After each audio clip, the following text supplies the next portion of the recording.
Eva, may we keep standing for the national anthem.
Now the flower anthem.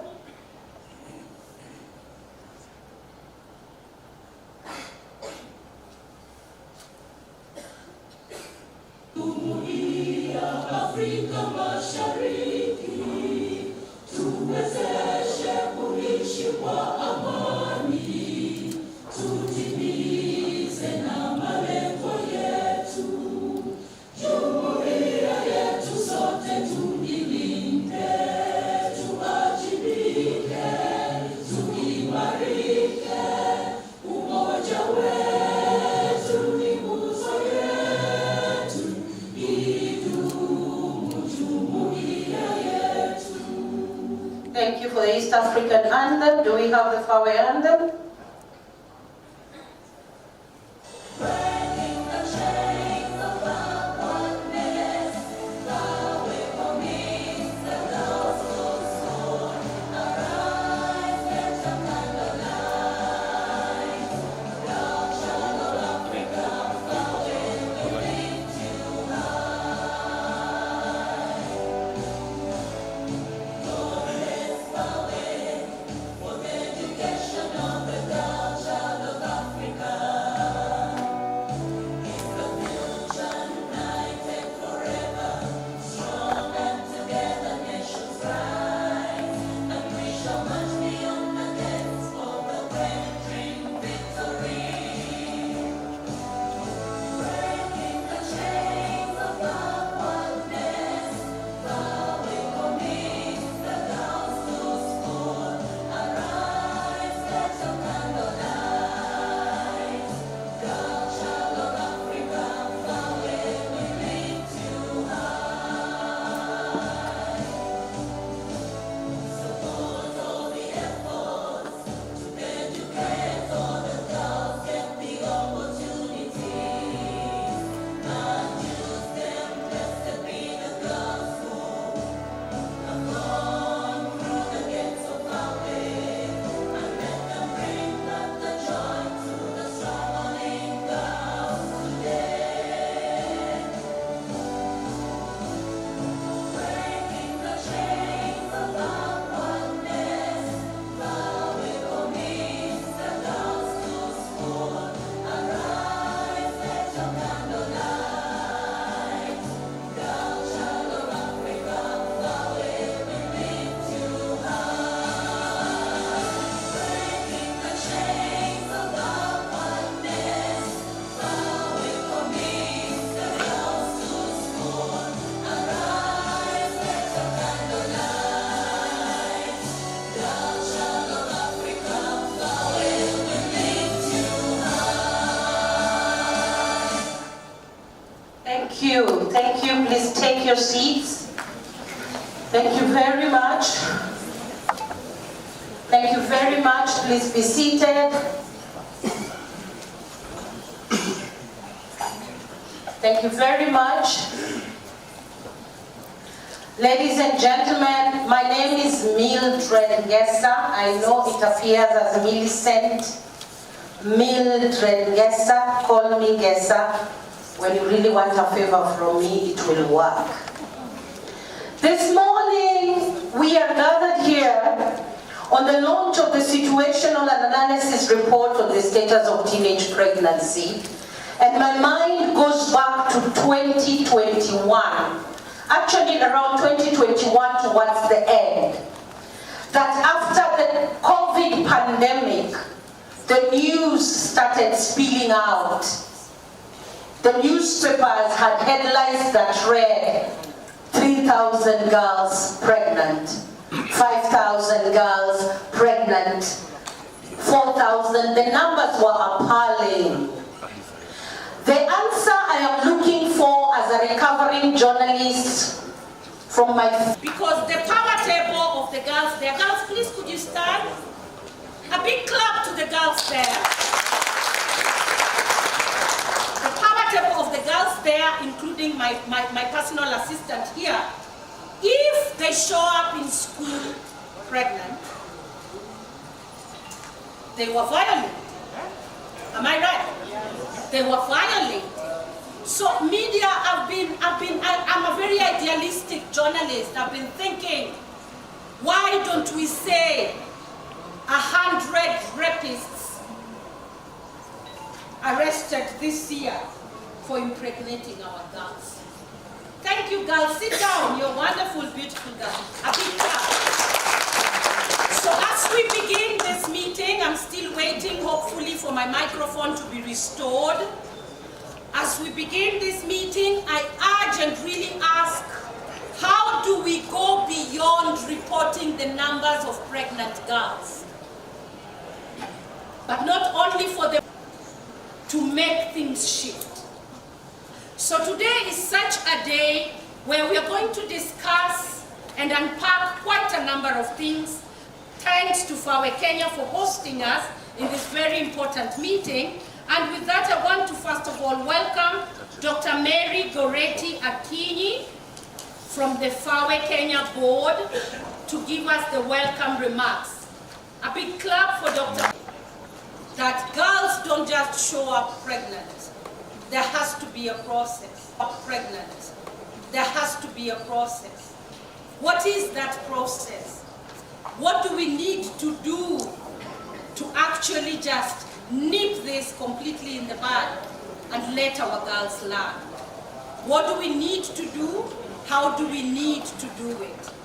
It's extremely important for us throughout the day as we are embarking on the launch of this very important report to be able to ask ourselves those questions. So while we are waiting for them,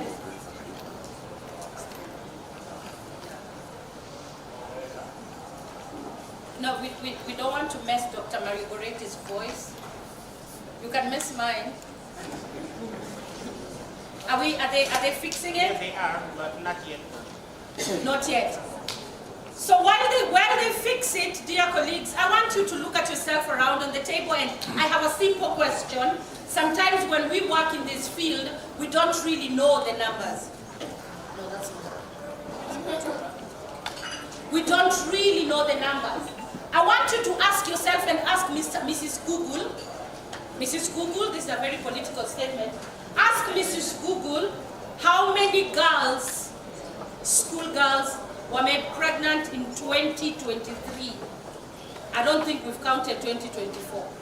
Just 2023. Please have a conversation and ask Mrs. Google, because we keep a tab. Please have a conversation and ask.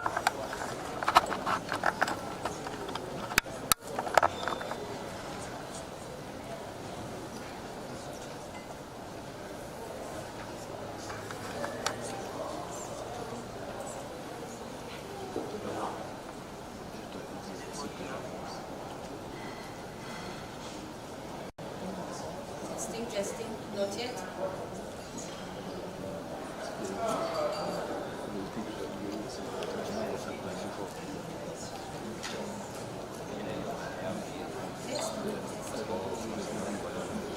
Are we getting the numbers?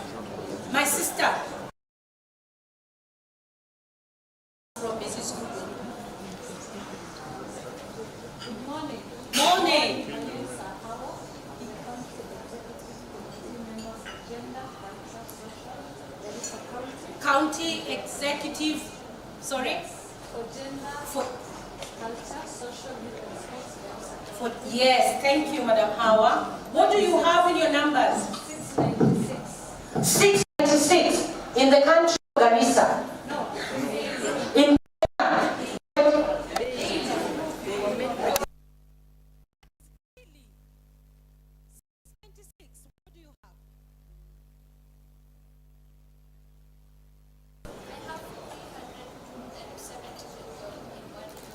What do you have? Mama, did you check? across the world, 370 million. 370 million on your notebook. How many zeros are we looking at? 370 million. 370 million. So when you do 370 million, are you able to tell me how many those are in 12 months? Sasa hapa ndio tunaona hesabu watu walianguka nusu. In 12 months, 370 million. Are you able to tell me what is in 30 days in a month? You see where I'm going. A big clap as you're doing your calculations. May I welcome Dr. Mary Bereti. Thank you so much, Mildred. To our chief guest who is on the way, coming, the Director General, Ministry of Education, State Department of Early and Basic Education, represented here by Catherine, to the Principal Secretary, Gender and Affirmative Action, Ministry of Gender, Culture, the Arts and Heritage, Ms. Hannah Zadik, the Country Director, MasterCard Foundation.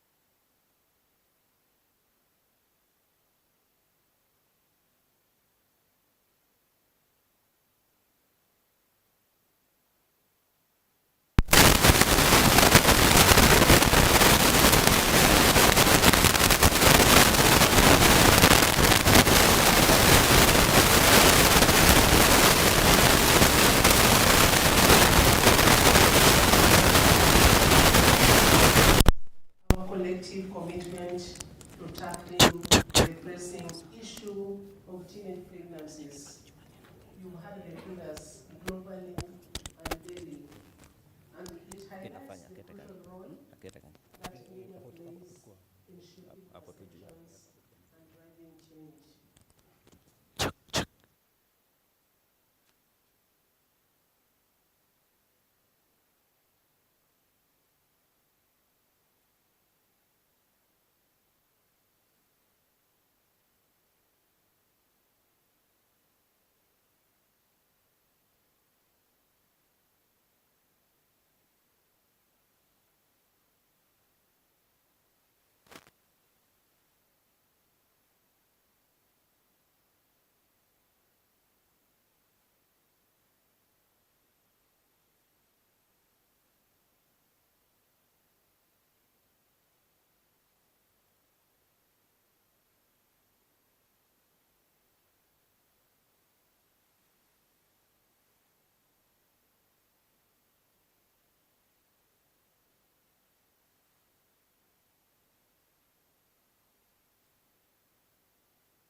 Why the social analysis we are launching today is so vital.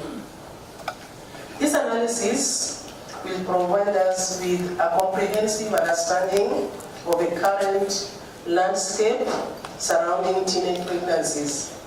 It offers critical insights into not only the prevalence but also the underlying causes and consequences.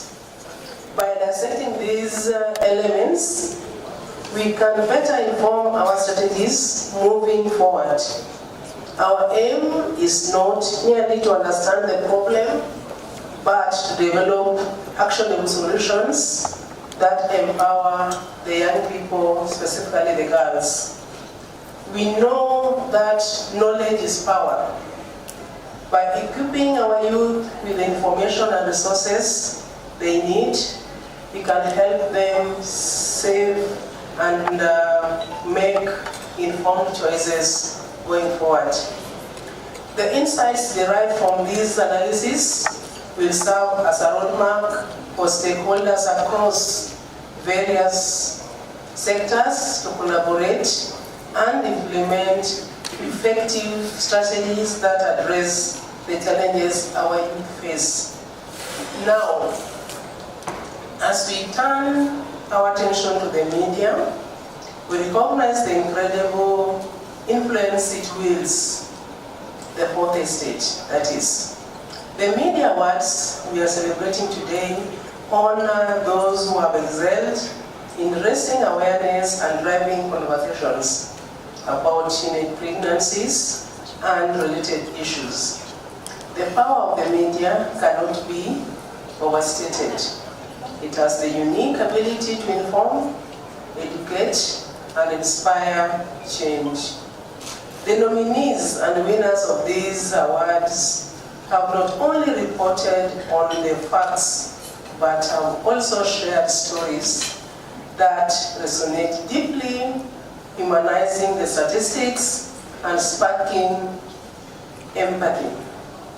They have highlighted the challenges faced by teenagers, as well as the solutions and successes that can emerge when communities come together.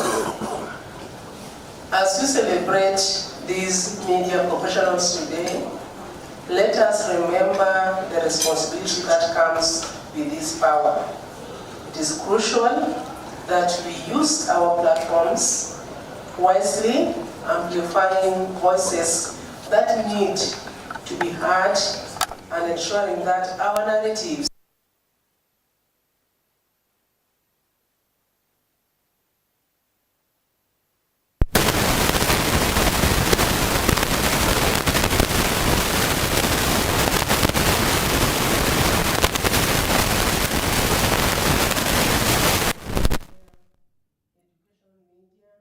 or advocacy has a role to play.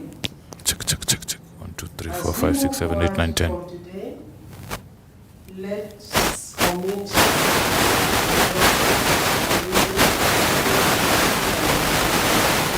together.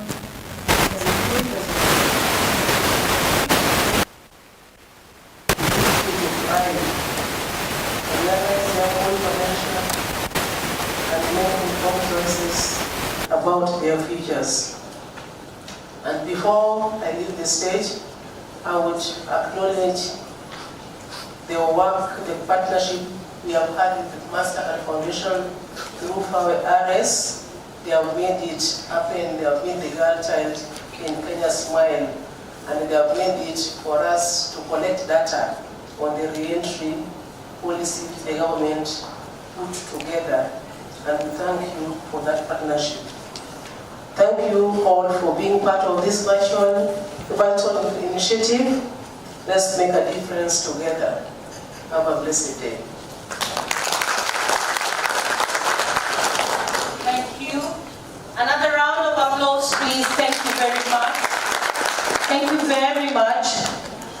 You have emphasized, Dr. Merigoretti, that collaboration is important. I want to celebrate and affirm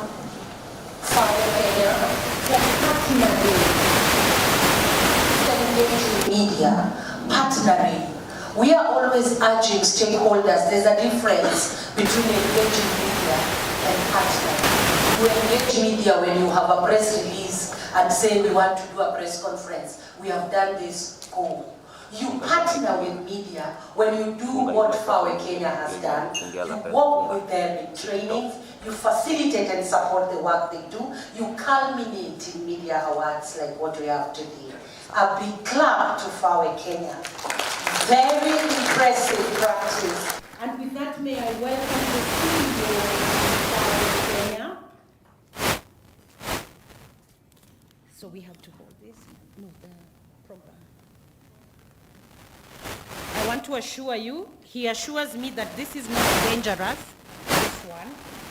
He says it's safe, so I choose to believe him right now. So please, another round of applause as we welcome Ms. Jeanette Valerie Nyanjom, the CEO of FAWE Kenya, to give us an overview of this program, and of course, as we thank her for hosting us. Welcome, Mrs. Nyanjom. Now, can you give a big round of applause? Clap. Thank you, Miss Jeanette Valerie Nyanjom. You are to hold this and not fear it. Oh. Because we're having an issue with the sound. Do you want to first? Good morning. Is that okay? Something? Okay. Thank you.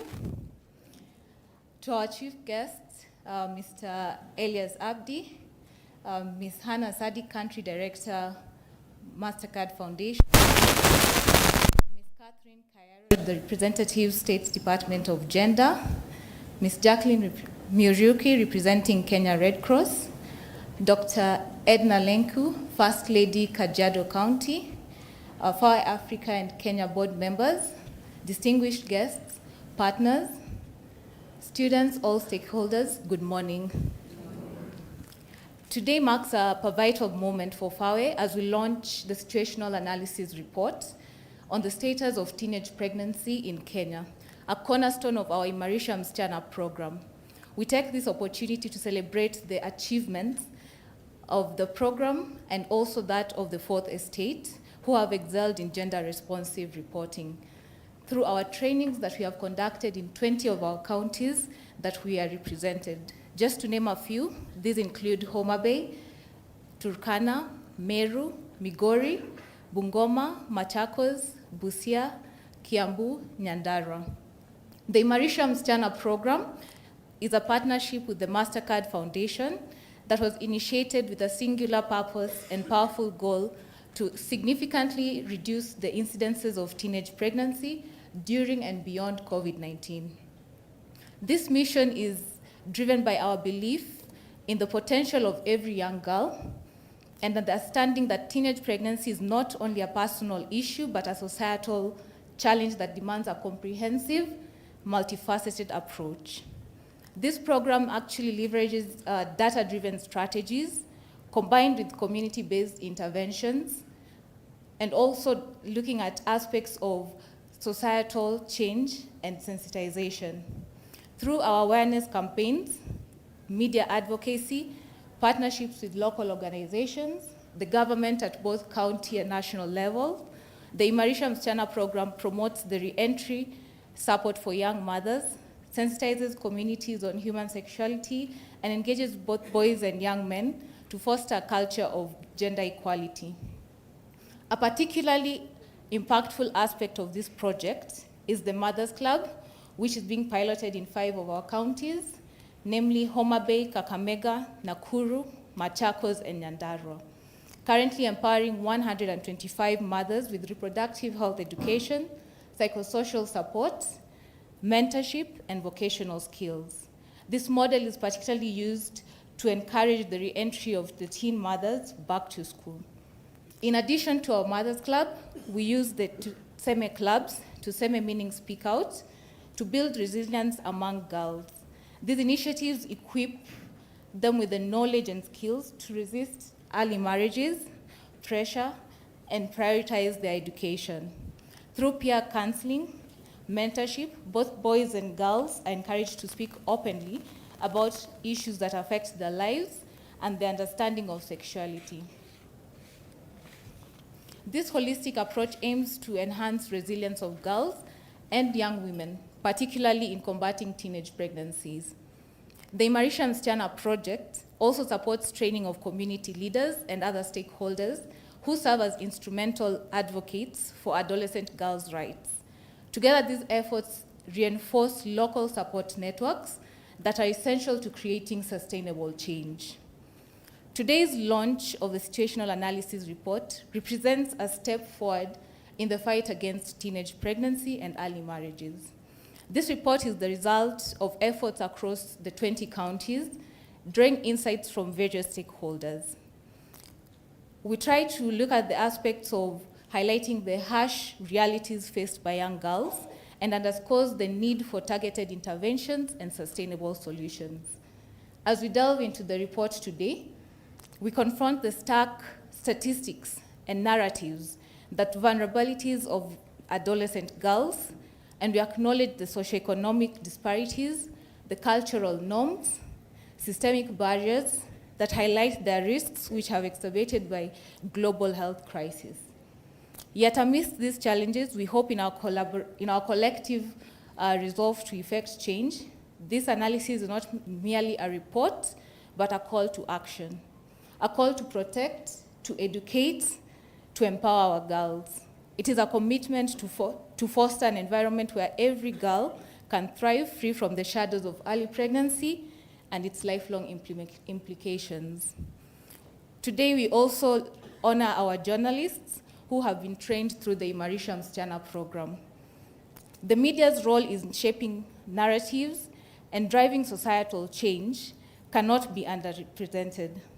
Through our training programs, these journalists have developed the skills and insights needed not only to address gender issues, but they're able to impactfully report on some of the issues that are affecting our young girls. Their work has brought important stories to light, influencing public opinion and policy. These journalists have not only reported on the issues, but have also become advocates of change, using their platforms to highlight the challenges and the successes in the fight against teenage pregnancy and early marriages. Today, as we embark on this journey, let us pledge to translate words into action. Let us leverage the findings of the situational analysis report to inform policy, allocate resources effectively, and implement programs that safeguard the rights and futures of our adolescent girls. Let us amplify the voices of those affected and champion their cause with unwavering determination. Thank you. Thank you. Thank you very much. A little bit more strongly. Thank you. This is a very impressive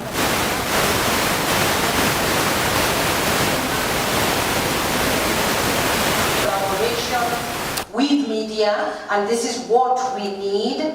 With that, may I welcome Mr. Nashon Kaloki, the lead consultant of this situational report, making a presentation on the report.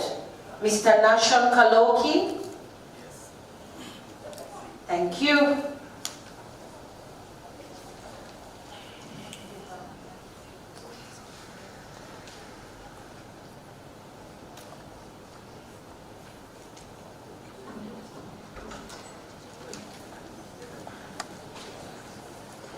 Good morning. How are you? To our chief guest, our invited guest, and all protocols observed, may I invite you to listen and see our findings on the situational analysis. So, we did a situational analysis on teenage pregnancies in Kenya, focusing on 20 counties where FAWE is currently operating. And this survey was castigated by the effects of COVID-19, the frequent natural disasters like floods and droughts, which disrupt our learning among our schools, political disruptions, like the constant demonstrations, especially after every election years. So because of those disruptions, you find that our learners are disrupted, and these disruptions lead to staying at home. This staying at home usually leads to some of these unwanted effects, including teenage pregnancies. So let me go direct to the report. So the report captures the objectives of the analysis, of the situational analysis, the background, the method, the findings, and then recommendations. All right, so as our CEO has introduced Imarisha Msichana program, which is seeking to empower our girls in schools and also reduce teenage pregnancies across the country. So we know that when these girls get pregnant, some are likely to be married, right? And when they get pregnant, they are likely to drop out. And so because of these teenage pregnancies and kind of effects and impacts, including maternal death, some of these girls their reproductive systems have not and these girls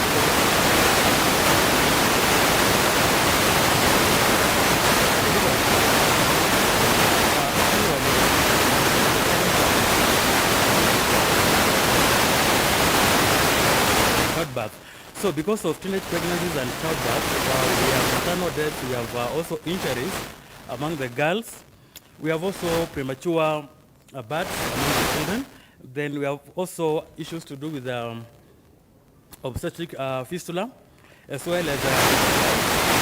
all right, so we know that if we address teenage pregnancies and child marriage, then we are likely to achieve some of our SDGs, including SDG number 3, which is to promote good health and well-being.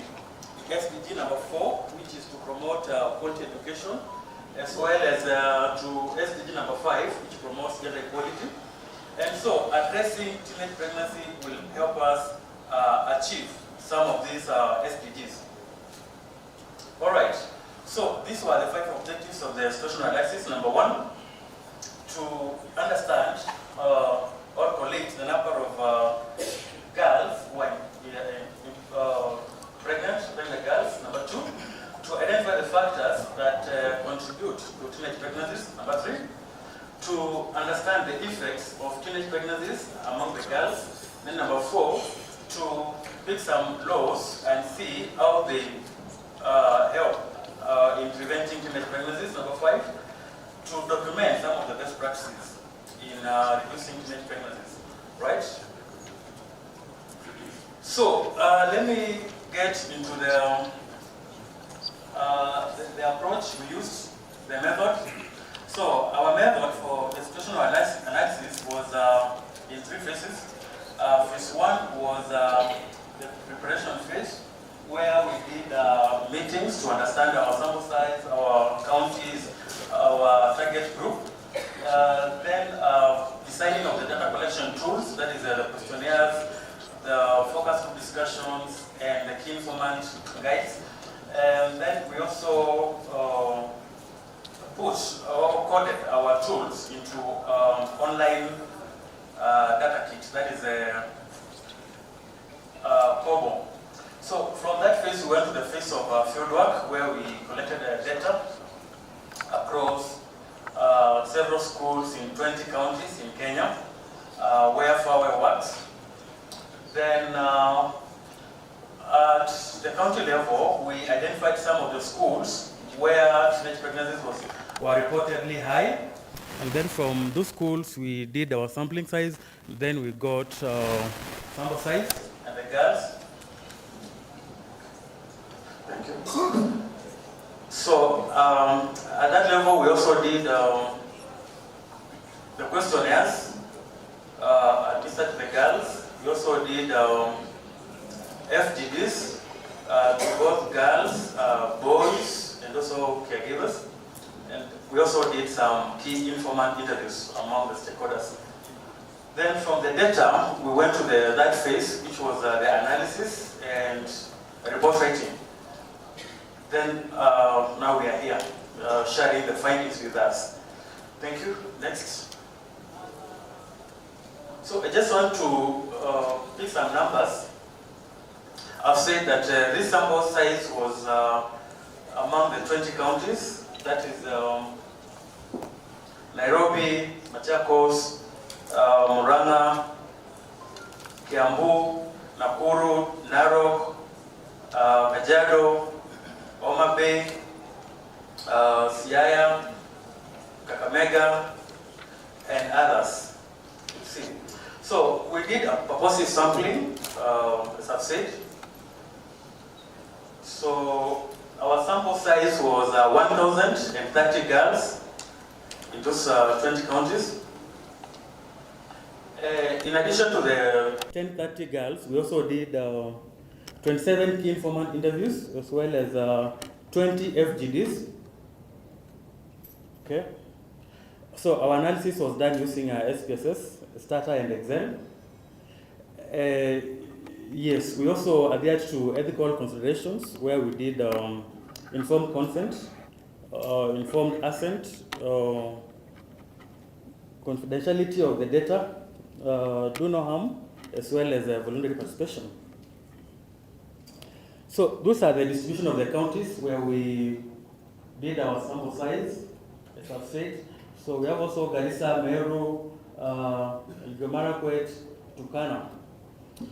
Next. So up to our findings. Yes. So first of all, we have to share with you the demographics of the study, sample size. So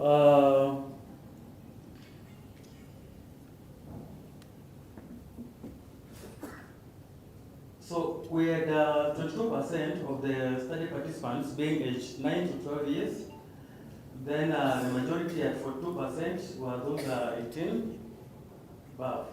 So we had 28% who are not in school. And again, we had 62% who are in secondary schools. Then we had 6% who reported to have disabilities. Then that 1% were not able to, their families were not able to meet their basic needs. So that 1% were not able to have access to their basic needs. And yeah, you can proceed. So objective number 1. So we found that the teenage pregnancy was 19.9%. Which is very high. This means that for every 100 girls you randomly pick in schools, about 20 of them are likely to get pregnant in an academic year. That is very high, isn't it? Hello? 19.9%. That is very high, isn't it? Yes. This 19.9% is high when you compare to the national average, which is 15%. If you look at the latest KDHS, which was released this year, 2022 KDHS released this year, it reports about 15% teenage pregnancy across Kenya. From these 20 counties, we realize that some of them have very high rates and others have also low rates. And you realize that the 19%, which is very high, is because of some of the counties that we sampled. The example of Turkana, example of Garissa, the example of Narok and Kajiado. You find that these counties have extremely high teenage pregnancies. And if you compare them to the national average, you find that they are even double the rates. Okay? So there are different factors that expose these girls to teenage pregnancies. You'll find that I want to just mention something about the rate. If you look at the national average for the last 20 years, for the last 2 decades, you'll find that in 2023, the teenage pregnancy rates were 23%, meaning that for every 100 girls, 23 were likely to get pregnant in 2003. So this number reduced to 18 in 2014 DHS. Then currently, nationally, we have 15%. So again, if you look at it, we might say we are having marginal reduction in terms of teenage pregnancies. But when now you go to the county-wise, you'll find that still there are those counties which have extremely high teenage pregnancies that need immediate action. And therefore, with those numbers, let's go to some of those factors that expose our girls to high teenage pregnancies. We found that out-of-school girls were highly exposed to teenage pregnancies. During this time, the COVID-19 time, this time when we have droughts, this time when we have floods and political unrest, most of these girls in the extreme rural counties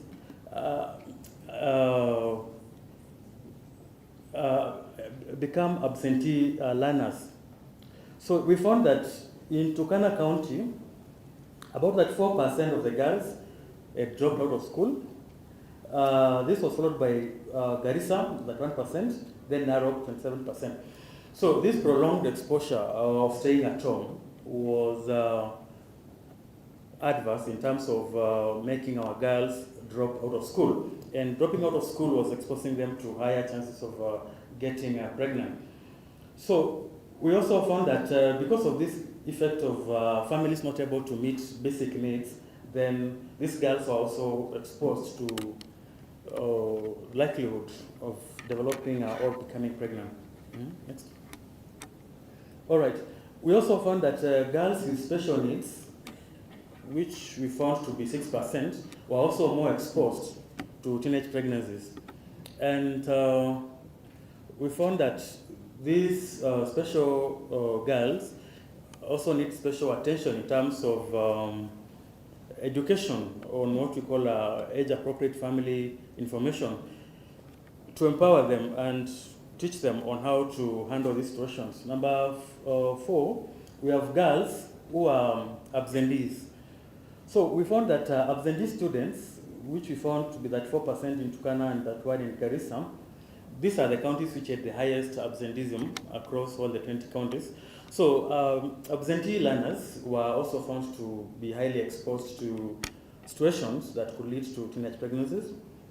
We have also girls from specific regions. We found that Aso counties, especially Garissa, Elgeyo Marakwet, Narok, and Turkana, they were more exposed to issues to do with teenage pregnancies. And this would mean that more attention is needed in those counties. When you compare to, let's say, Nairobi or Kiambu or even Murang'a, you find that they are more exposed to teenage pregnancies. Right. We have also girls in the rural poor are more exposed compared to the girls in the rural urban. Okay. Maybe you can tell me the reasons. As you continue, proceed. Now we have the graph here to show you how different counties are performed. Okay. This team here, are you able to see? Okay. So as I've said, the 20 counties average was 19.9%. You can see that. Let me come here. So you find that Narok, Kajiado, and Turkana is the highest number of teenage pregnancies. You can see that. Then you'll find that Kiambu, Murang'a, Nairobi,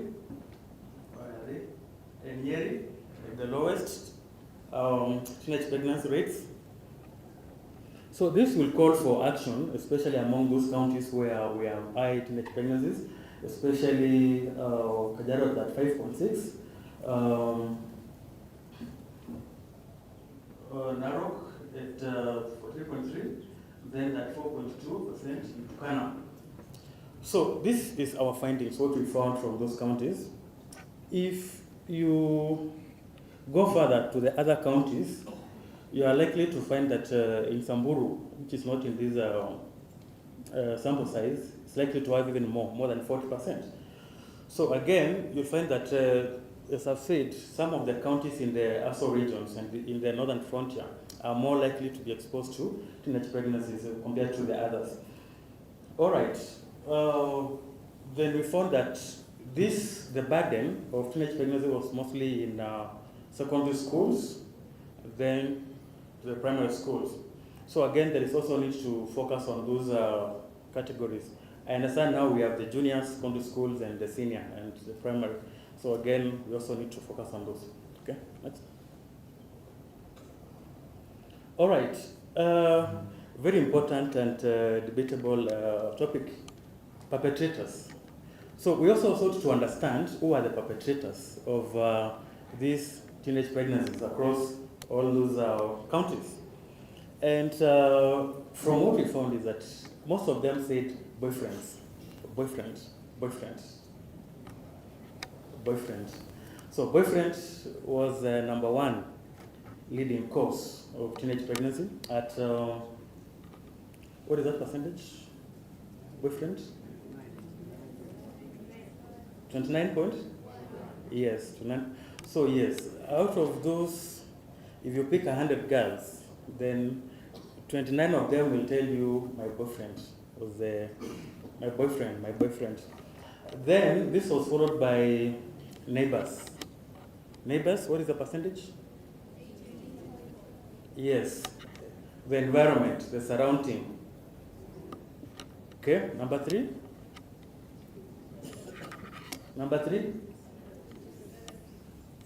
Relatives. Who are relatives there?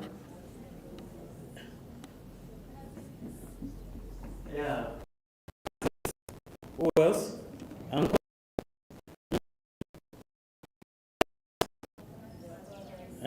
Workers in the house. They're also relatives, huh?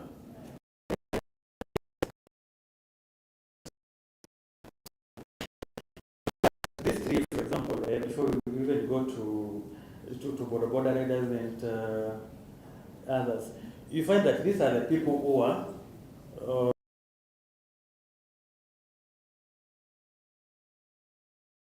these girls who are the perpetrators. Sindio? So if you had those three, you'll get what? What is the total? What is the sum of those? 29 plus fanyeni hesabu kidogo tuone.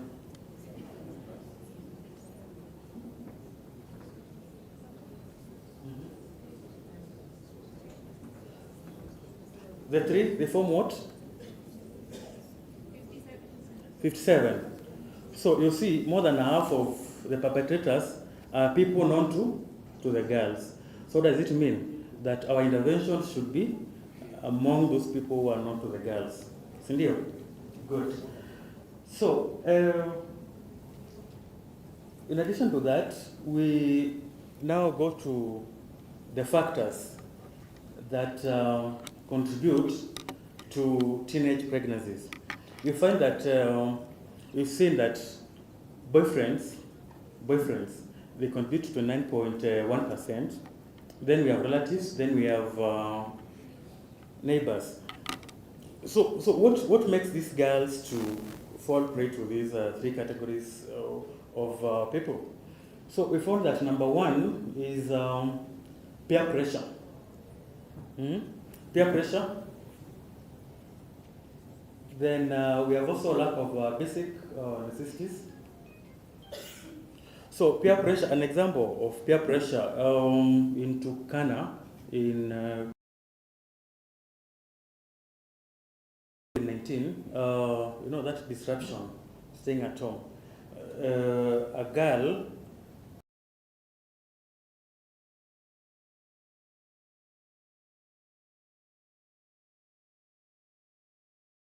or her basic needs, especially the sanitary pads and that aspect of girl asking auntie, please give me this money to buy. So because of that, a friend tells her that I have a boyfriend who provides for me these pads. So, and the friend encourages the girl to have a boyfriend. Then the friend brings the boyfriend of a friend of the boyfriend to become the boyfriend of the friend. So, and in the process, the girl falls pregnant. So that is the kind of peer pressure we're talking about. Then we have also the phones, the social media social media access. Okay, so because of the social media access,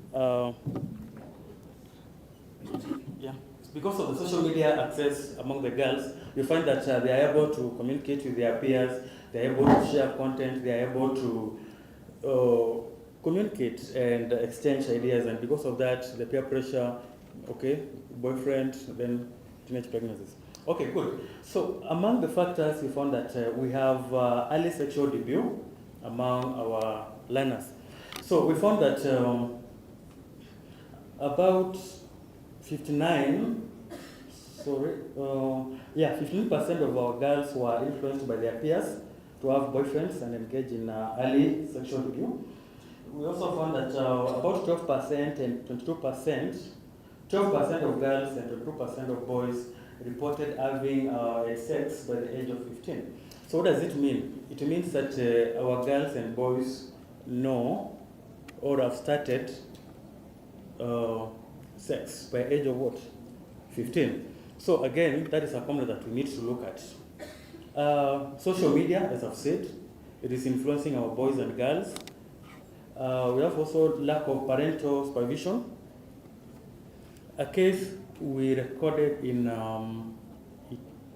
was it Iten? Margaret? Yeah. So a girl said that her mother was not available. She sells in the market. So every time she comes from school, she's alone. She's the one who is cooking for the other smaller siblings. And she only sees a mom rarely, because when the mom is coming in the house, she's asleep. In the morning, again, they go together. So again, find that the parents, the lack of supervision by parents was also a contributing factor. Okay? So among other factors was inadequate access to education, especially those girls who drop out of schools. We have also culture and tradition, especially the FGM. Yes, FGM. When we asked our learners in Kajiado, we found that they were telling us the moment you pass through the cut, then you are deemed ready for marriage. Though we have had media coverage and even campaigns to reduce FGM, it is still practiced. It is still being practiced, and that practice is also exposing our girls to teenage pregnancies. No? So FGM, and in Garissa we found that these girls, when they are in school, when okay, I want to give an example here. It may sound unethical, but let me give it. So, for example, in Garissa, a girl fell pregnant during that COVID-19 period, and the reason she told us was that the boyfriend now, who was an age mate of his dad, passed through and saw her adding the kettle. And when he saw her, he asked her, "Who is your father?" Then the girl told him his father. Then the guy went to the father and then asked for hand in marriage. So, and then the child was given to the guy. And so from that point, she dropped out of school. Okay. Objective number 3. So what are the effects of teenage pregnancies among the girls? So as you can see, we sought to understand whether these girls know the effects of teenage pregnancies, and we found that a relative high number of them, 69%, were aware of the effects, and these awareness levels were high in Nairobi, Migori, Kakamega, and it was also low among Narok, Bungoma, and Garissa. So again, there also needs to increase awareness of the effects of teenage pregnancies among some counties. Next. Okay, so some of the effects which were mentioned by our learners, we found that number 1 was rejection from the family, rejection from the friends, and so 61% reported being rejected by their peers, by the family, etc. Dropping out of school, 56% reported dropping out of school. So again, most of these who dropped out of school slightly higher than half of them returned to school. Again, we have also mental illnesses, especially to do with depression, anxiety. So again, 52% of them reported mental illnesses as an effect of teenage pregnancies. Then we have STDs, okay, as reported by half of them. Then we have also premature births, okay. Next. So up to our objective number 4. So we also reviewed some of the policies and the laws that protect our girls, and we want to say that, okay, debatable, but in Kenya we have some of the best laws that protect our girls. We found that the problem is implementation, and some of them we have the school reentry guidelines, which needs to be emphasized. Okay. Also for the perpetrators, we found that most of them, especially in the rural counties, most of them go unpunished, especially where they collude with the families and then they offer to compensate, or marriage and then they go unpunished. So there is also need to strengthen that aspect of law enforcement. So some of the best practices that we found is that there is need to engage boys and men in preventing teenage pregnancies. Men in school, men in community, boys in school, and also boys in the society, whether in church, whether in at home, we need to engage boys. Strengthening of law and enforcement and the policies, we need to have more of action on that aspect, especially the police and the legal framework. We understand that we have school clubs, but we need to introduce that aspect of age-appropriate family information. Then we also need to provide our girls with menstrual products. We understand that some say they are provided in schools, but others no, they don't get them. Then, next. Okay, so our recommendation is that because of this influence from the peers, we need to have strong guidance and counseling in schools. So we understand we have some aspects of it in schools, but we need to strengthen that. We need to strengthen and also make it friendly to our girls and our boys. Number 2, we need to provide financial assistance, especially to the girls who drop out of schools because of poverty, because of inability to meet their basic needs. We need to identify them and then support them. Number 3, we also need to increase our awareness among of the laws and policies among the learners and the teachers, as well as the community. We found that very few learners and also substantially low numbers of teachers understand the school reentry guidelines, so we also need to create awareness on it. Then we have also to provide age-appropriate family information to these girls and boys also. Next. We need to engage both female and male teachers in school. We find that when girls fall pregnant, they are given to the female teachers. So again, we also need to have male teachers talking to the boys, and also have that discussion. We also need to strengthen our clubs, as I've said, and then campaigns to learners, as well also to the guardians and the parents. They need to understand that when girls fall pregnant, they need to go back to school, and also how to follow the laws and guidelines. Yes, thank you very much for that. Thank you. Thank you, thank you. Another round of applause to Natasha is the consultant who actually put together the situational analysis. Number of points coming up there that are quite concerning.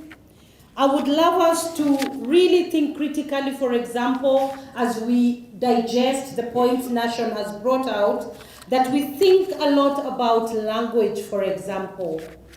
Our belief is that girls don't fall pregnant, girls are made pregnant. We know that many times the language re-victimizes the girls. Girls are made pregnant because many times I say, girls fell pregnant. She didn't fall pregnant from drinking water in the tap.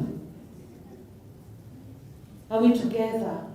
Sometimes the language has contributed so much in how we re-victimize girls. Another point that I want us to internalize as we digest this amazing presentation from Nation is that you do realize they have said that in areas where girls are more aware of the effects of teenage pregnancy is again also areas where the numbers are high because the perpetrators don't care. So as stakeholders, my challenge to you is we are doing a lot to raise awareness, to build capacity for our girls, but the perpetrators don't care. Why don't they care? So it is our assignment to make it possible that 62% of girls in Migori know this are protected. So therefore, I want to quickly, by the powers given to me by this microphone, ask every table to tell me one strict reason or one solution. Clarity. Say clarity. One solution if we are a task force that is implementing today, and I say solution to end teenage pregnancy. Table, please quickly discuss. This is the time you talk to the people you're sitting with who you don't know, tell them your name, and quickly discuss. One solution. One. I don't want two. I want one. If we are the task force that has to implement right now, what will we do? How will we say it? One main solution.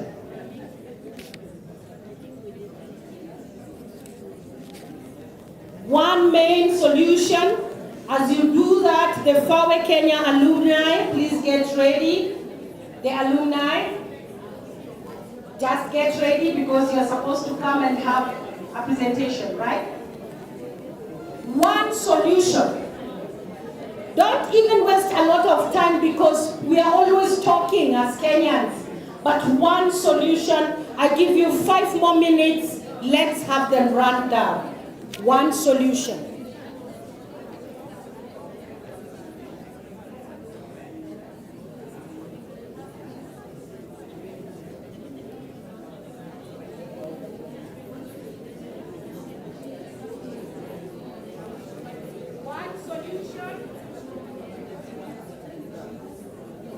I'm seeing tables that are not talking at all. I'm very concerned.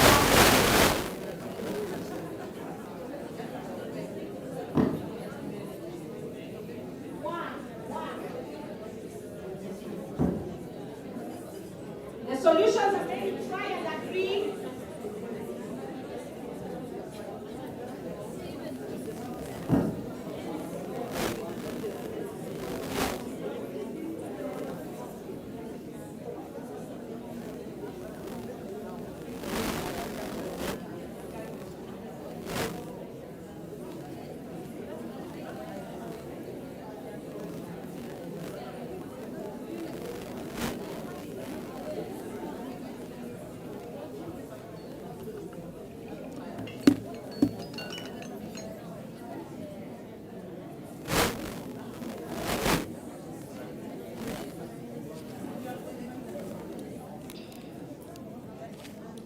Try and have clarity of one.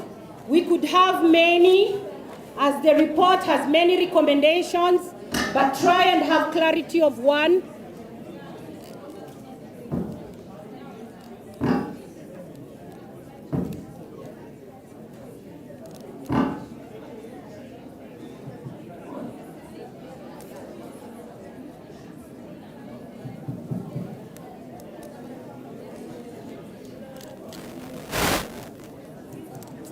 Up with a mic. Thank you. 1 more minute. 1 more minute.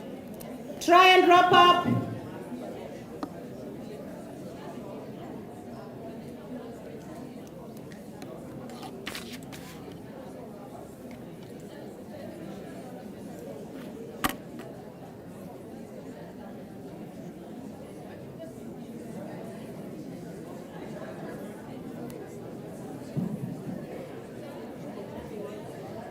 Thank you very much. If you're looking at me, clap twice. If you can hear me, clap once. If you're ready to talk, clap thrice. Thank you. Let's start with the table at the corner. What's your solution? Very quickly. Very quickly, make it fast. We are taking down. The rapporteur is noting. The table at the corner. Solution. Could we have a roving microphone going round, please? Thank you. Could we have a roving mic? What's the solution? If you can clearly see me, please count twice, clap twice.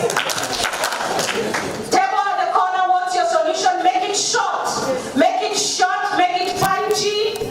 Make it the solution we run with. Yes, thank you very much. Yes. This is Dr. Elizabeth Kakar from Kenyatta University. From our table, we are saying we need to intensify, we need to make extensive advocacy, especially using ICT setting methods and following with sensitizing all who are responsible for making our girls pregnant. Thank you. Strategic advocacy. Thank you very much. Bring the microphone to this table. Yes, what's your solution? I know you thought I'm going to go in the line. I'm here. What's the solution here? Very quickly, this is what we are going to make you do. Yes. Please make it straight, sharp to the point, right? My name is Achien Hilary. Yes, Gender Homa Bay. One solution that we've resolved to as a table is social behavior change strategy. Social behavior change strategy. Thank you. The table by the door. What's your solution? Very quickly. Pick your leader very quickly. I love this thinking. Social behavior strategy, and you pack and break it down, right? Thank you. Yes, sir. Empowerment of both. Empowerment of boys and girls with the right information. My brother, come here. This table here next to me. What's the solution they discussed? Thank you, thank you. Usijali, ini tizi in the room. Yes, please. Ours is take the girl back to school through community empowerment. Take the girl back to school. Thank you very much. Our country is very forward. We know we had a neighboring country that refused to have the girls back to school. But now it has changed because we made the necessary noise. What's your solution? This table, thank you. Thank you very much. Take the girl back to school. Are you taking? Yes. Parents, teachers, community, the justice system, and policies, when they work together under SDG 17, collective action is going to be achieved. Wonderful. All the stakeholders outlined. Thank you. This table, please. Thank you. Yes. My name is Mercy Moran from Kakamega County. For our table, we say enhancing or strengthening the social justice system. Strengthening the social justice system. Thank you. You people are very sharp. You realize there's nobody copying or repeating. That's a good thing. Can I have the table there with the beautiful lady in orange, my media counterpart? What is the solution you put together? Ours is to address societal and economic factors. Societal and economic factors that lead to this problem. Thank you very much. May I have the first table at the corner there, please? Yes, first table. The young men told me they're strong and agile, we can run around the room, and that's a good thing. Yes? Our solution is holding the perpetrators accountable.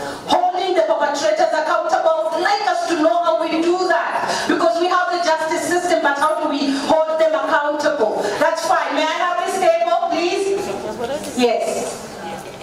Good morning, my name is Lucy Combe from Zamara Foundation. Yes. From our table, we said we strengthen male engagement. Strengthen male engagement. Very, very important. And your table behind you, what did you have as a solution? Right next. Right next. Okay, from our table, I'm Lilian Okomo, Migori, Director Gender, Migori County. Yes. Mine was specific to stop the retrogressive cultural practices using the enforcement of the law. Totally, very well connected. May I have the table at the corner? Wonderful. Are you noting down, please? Yes. What do we have? Thank you. My name is Eliud Ben from Turkana County. Our opinion is to carry out a robust campaign against retrogressive cultural practices. So I've had retrogressive cultural practices 3 times now. I want us to actually amplify that point, heighten it. Yes, targeting the opinion leaders and the gatekeepers of culture. When we talk culture, it's the elders, it's the gatekeepers. Yes. They say that we are the custodians. Yes. It's a patriarchal lie. But do you agree with me? You're not agreeing? But yes, we have to talk to elders. Thank you very much. May I have this group? Yes. If you haven't spoken, you're guilty as charged. Hands up. Yes. Yeah, we are thinking of adequate budgetary allocation by the county and national government to combat teenage pregnancies. Yes, that's wonderful. Next table right behind you, please. Behind you, please. From this table, we say no kangaroo courts. No kangaroo courts. Yes, and strict, harsh punishment for perpetrators. Thank you, brilliant table, because kangaroo courts is where our girls fall in the cracks. Wanapeana mbuzi tu na msichana amedhulumiwa, si kweli? Yes, thank you very much. I think we have that table at the corner. Yes. Yes. Yes, please. Good morning. Morning. Vivian Achwa from Turkana County, a journalist. So tulisema kwamba tunaweza change narrative involve those men and also and boys throughout the perpetrators. Involve boys and men kwa sababu hao ni perpetrators. Ni sawa, nimekusikia. Haya, what table are we looking at that hasn't spoken? Hands up. Thank you, sharp table. Yes, what was your point? Yeah, my name is Dr. Emily Sitate from Dexter University. Yes. We are saying we want to redefine the penalties for the underage perpetrators. Very good. Currently, they are guided and counseled and they go back to school when the girl is suffering. Yes. I love that. You know, when we start saying we are redefining penalties, we are actually thinking about policy change. So we are beginning a path of pushing for policy change. I urge that we hold on to that that thought doesn't go away. It's very important. That is where the Sexual Offences Act started from. Are we together? Thank you. This side again, I think there's a table there.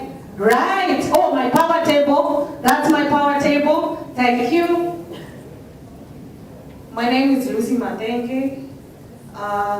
Mine is building digital skills in positive peer network. I like that you bring in the digital in this digital era. The other generations were not thinking digital, so we will teach them that we have to bring that in our advocacy. Very important. I know this side, I have a table at the corner that hasn't spoken. Please tell us what you thought of.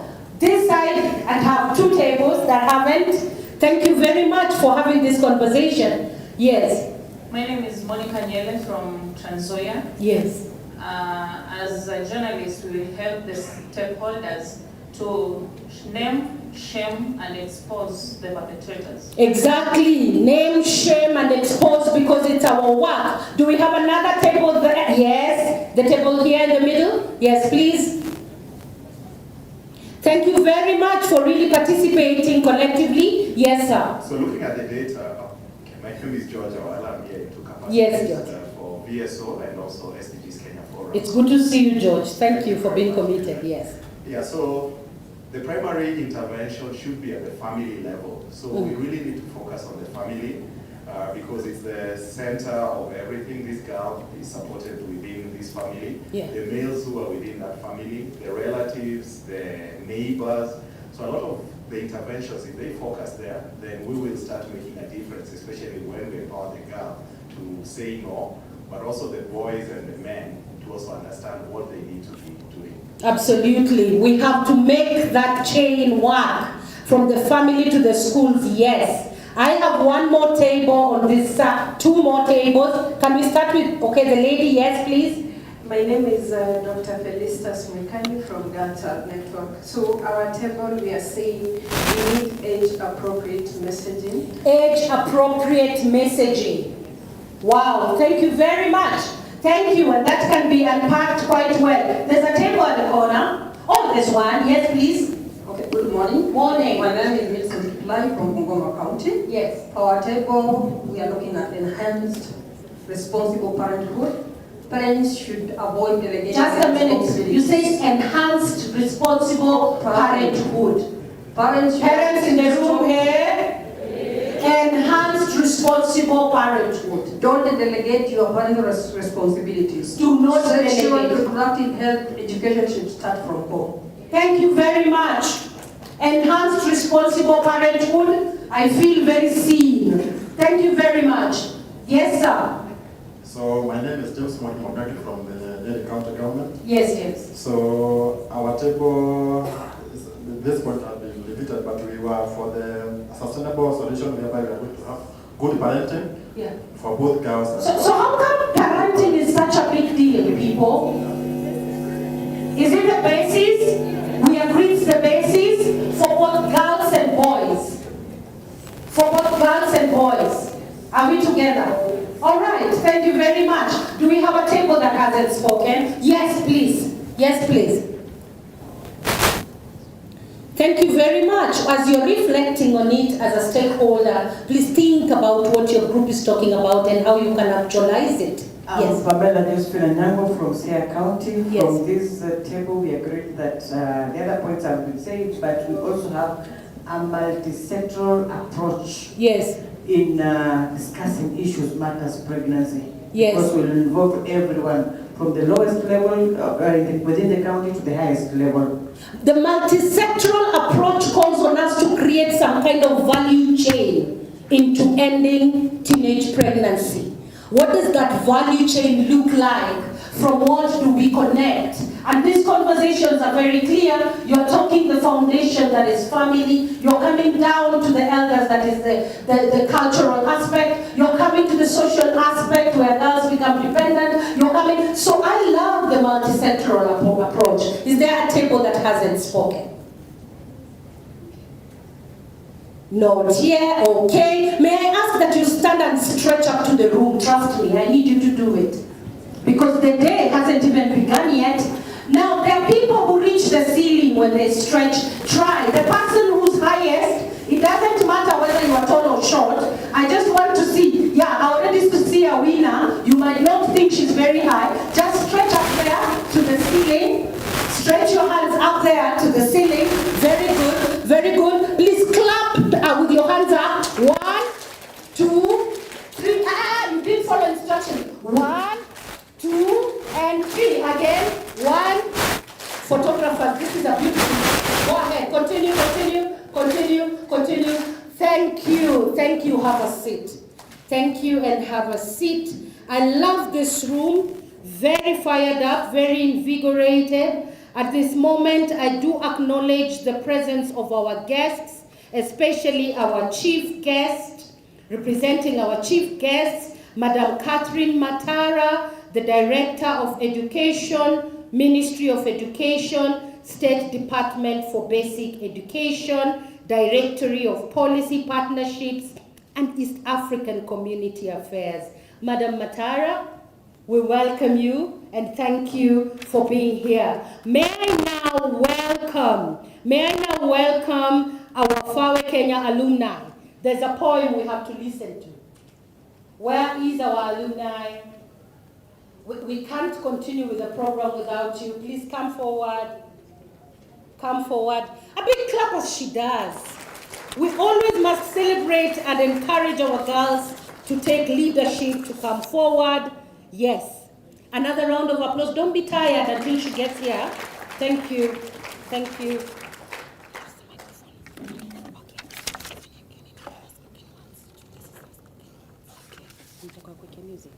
Thank you very much.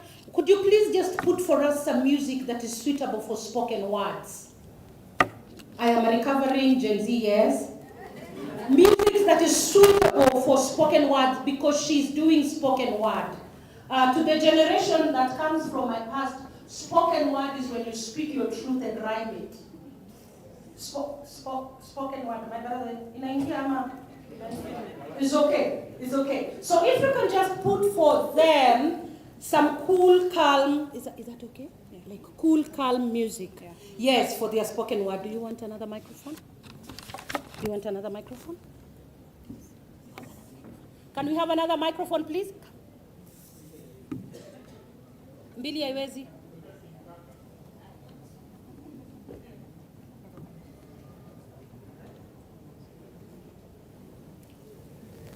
Can we have another? Thank you. Please go ahead. Introduce yourselves.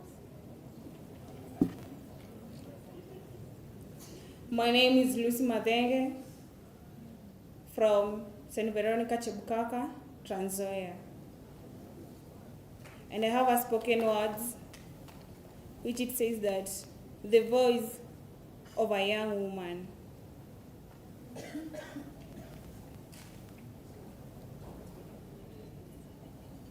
Just a bit of background music, that's what she's waiting for. It goes with spoken words.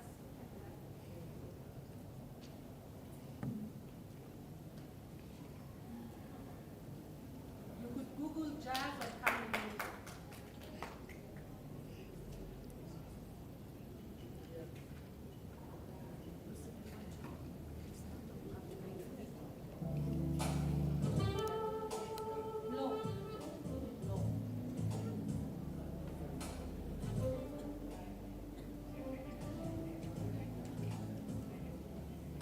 Arise and speak out, young woman, for your time has come. You need to realize our dreams. Education is the key. Immediately, I'm born into this evil world. You give me out for marriage, shattering all my dreams, living helpless. Live like calabash in the open sea. Father, mother,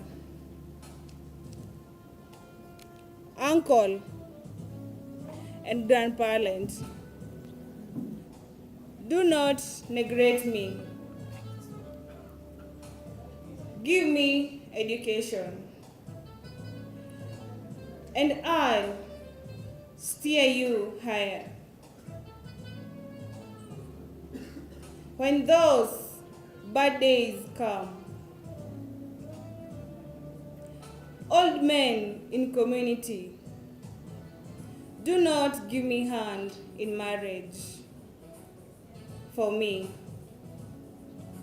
You have lived a better part of life, but mine has just started.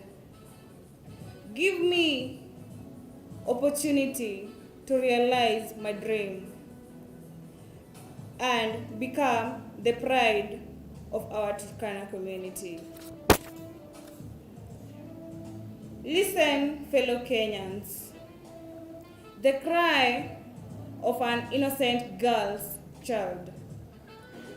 Do not equate me to cattle, sheep, goats, and camels. For I am with more. Give me education. Stop. Stop. This custom of bracelets on girls as a sign of wealth. Instead, give me education. Educate the girl child, and Kenya shall have wings to fly. Thank you. Wonderful. That's a wonderful plea. Thank you. Can I present the one the last time? She will present later.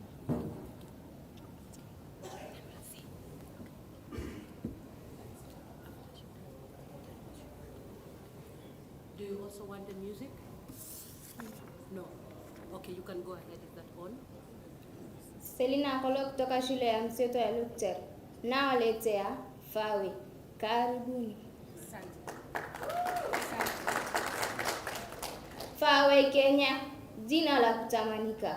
Nakupenda Fawe, kipenzi cha moyo wangu. Nilipokuwa nimepoteza tumaini, ukajitokeza maishani. Ukanipa tumaini, ukanipangusa machozi. Ukaeka tabasamu usoni mwangu, kweli wewe ni wa ajabu. Kurudi shuleni, ukanipa ujuzi wa kushona kwa jirani na kutumia kompyuta. Naweza kuwasiliana na wasichana wengine na kushiriki mafanikio yao. Kweli wewe ni kipenzi. Wote wanaosikia na kuyaona matendo yako ya ajabu, hao ushusha pumzi. Lo, hili ni shirika gani? Wanabaki kushangaa na kumaka. Lakini wanitazame mimi, mfano halisi wa Fawe. Fumbo wataling'amua. Jadali Muumba wangu, uwabariki Fawe. Ufanye maisha yao yazidi kuwa marefu. Wasidi kuwainua wasichana maishani. Dawamu Fawe Kenya, utadumu moyoni mwangu pamoja. Asante. Asante. Thank you so much. Another round of applause, please. Thank you so much. Asanteni sana. Fawe Kenya, watoto wakitoa shukrani, wanapotoa shukrani na moyo wao, inamaanisha kuwa kwa kweli maisha yao yamebadilika kwa sababu ya juhudi zenu. Kwa hivyo hongera sana kwa Fawe Kenya. Na waomba wote stakeholders wenzetu ambao tunafanya kazi na watoto wa kike, tusife moyo, kazi bado ipo. You have listened to the plea in the spoken word. You've listened to the cry. All she wants is to live and be a girl to her full potential. So thank you very much. At this point, I want us to get into remarks. And with remarks, may I open the floor with welcoming Professor Hazel Mumbo. Professor Hazel Mumbo from the Fawe Africa Board. Welcome, Prof. Thank you so much. Thank you. Thank you very much. You said if we want to excite you, we call you Ngesa. Ngesa with an accent. Ngesa. Yes. All right. Well, you've struggled with my name. Those who know how to pronounce it well will call it Hazel. Hazel. Hazel, we said Mumbo, that's my name. I am the treasurer of Fawe Africa, and I'm also the Vice Chancellor, Great Lakes University of Kisumu. I am so excited to be here. I am so proud of everyone who is here, and I'm also proud of what partners are doing. So to start my speech, I would have to recognize protocol. We have just gotten our chief guest, she's just arrived, and I want to recognize you.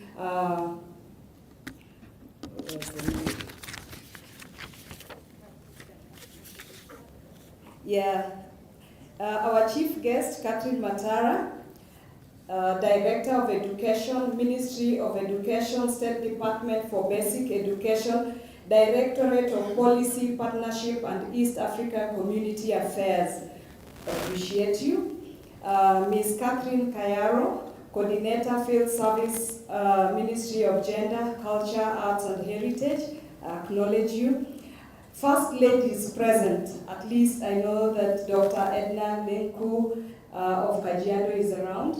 I appreciate you. Ms. Hannah Sadiq, Country Director, the MasterCard Foundation, and Program Team, Ms. Ruth Olo. Ms. Jacqueline Murioki, Representative of the Kenya Red Cross. Fawe Africa Deputy Executive Director, Teresa Omondi, that one is a tongue twister. And Fawe Team Africa, I appreciate all of you. Fawe Kenya Board, led by Dr. Mary Goreti Akinyi and the Fawe Kenya team, I appreciate you. Development partners, CEOs, partners around, distinguished guests, partners, fellow advocates and friends. I'm so excited to be here. First and foremost, just to appreciate what the young girl has said, she says, give me an opportunity to realize my dream. Don't equate me to cattle, sheep, camels. Give me education. I think she couldn't have made it better than that. It was so precise. And there are so many people who've lost such opportunities. And we are here to advocate for these people and to appreciate that the girl child must be given an opportunity. I really, really appreciate everyone in the room. So when I get to my speech, I want to give a short story of a young girl called Nekesa from Bungoma County in Kenya. Nekesa was one of the top students in her class, curious, determined, and full of promises. Unfortunately, the COVID pandemic came and left her pregnant at the age of 16. Immediately, everything changed. Her family saw her pregnancy as the end of her education. Her classmates moved on, and Nekesa found herself isolated, unsure of what her future held. Sadly, Nekesa's story is not unique. We just experienced it from the situation analysis that has been conducted. And the families were also lamenting in the situation analysis on what will become of their children. Once you're pregnant, your fate is defined, your life and destiny is sealed. So before, during, and after COVID, many young girls were forced to put their dreams on hold because of teenage pregnancy, with becoming an opportunity that they may never reclaim. As I was listening to the presenter, the consultant, he indicated that there were boyfriends, a boyfriend my father's age. I don't know whether that made sense to you. Does it? A boyfriend my father's age. I think after 18, you know what you're doing and you know the offenses. And actually, what you're doing is defilement, isn't it? Yeah, so we should not be speaking about my boyfriend when you are speaking of somebody who is actually, could be your grandmother or your grandfather or anything. So it is a little traumatic. And I love the way you said that words are very powerful and words can change meaning. The reality is that when we accept a father as a boyfriend, then we used to call them sugar daddies. I don't know these days, they have very weird names. Like what? Sponsors, mababas. Yeah, we are actually quoting it to look a little better, but it is ugly. Yeah, that's the reality. So today we gather for a launch of a situation analysis report on teenage pregnancy across 20 counties in Kenya. A report that goes beyond statistics to reveal the lives and challenges of girls like Nekesa. I resonate with this report because recently we also conducted a similar one for Faraway Africa that saw the problems and challenges that have been spoken about here come true. So we have really had issues. And as you asked that, what would we do, or what is the way forward? Mine would be asking people to wash these men's necks, and I ring them and hang them in the wire line. Thank you. Yeah, then it has to be something so drastic that when people see the ones hanging on the wire line, then they have to change. Yeah, unless you want to be part of that. Anyway, moving on. This report shows that teenage pregnancies continue to be critical, to be a critical issue, hindering access to education, limiting the life choices, and placing vulnerable girls at risk to poverty and inequality. The findings are sobering. I don't know what you felt, but yeah, they're really sobering, especially when you know that the name that you have, the houseboy, your neighbor, are the culprits. This is very sobering, but also presents us with an opportunity to do something about it. And I'm glad you're asking what we can do. We are called to action to stop teenage pregnancies and support those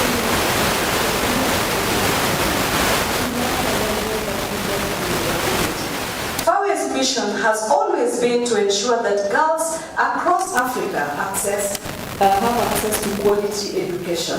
We believe that every girl, regardless of her circumstances, deserves a second chance at education and life.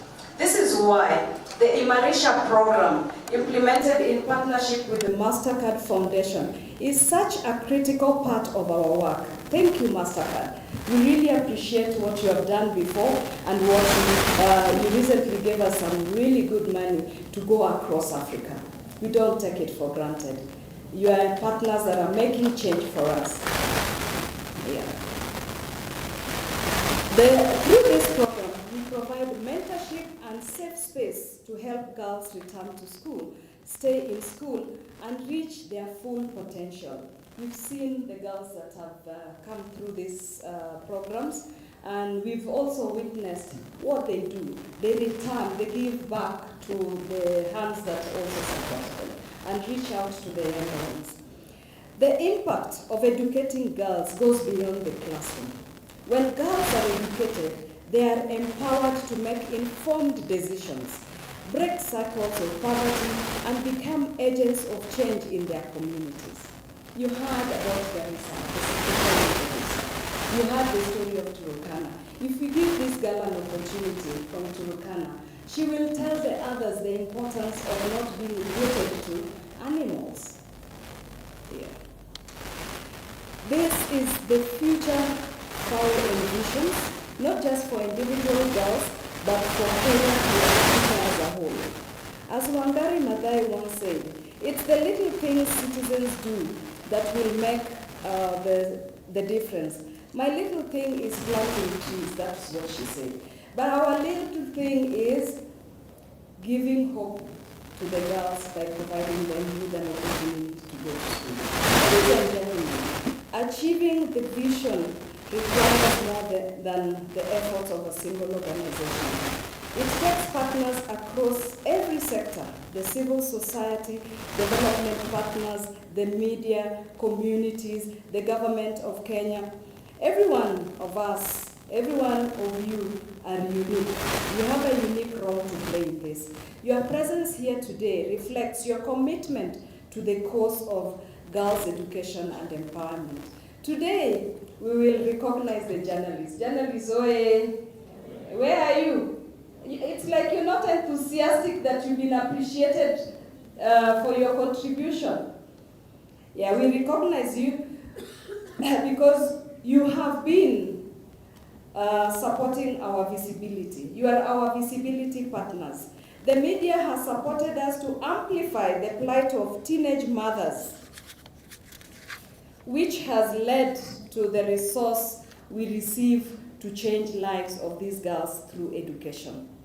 The ones being awarded today have exemplified the kind of gender-responsive reporting that amplifies the story of these girls, the story of Nekesa. Keep society responsive, keep society accountable, and raises awareness about the importance of keeping girls in school. Congratulations in advance to the journalists who will be awarded today. To all of you, thank you for your commitment, partnership, and your belief in transformative power of education. Your engagement ensures that no girl is left behind.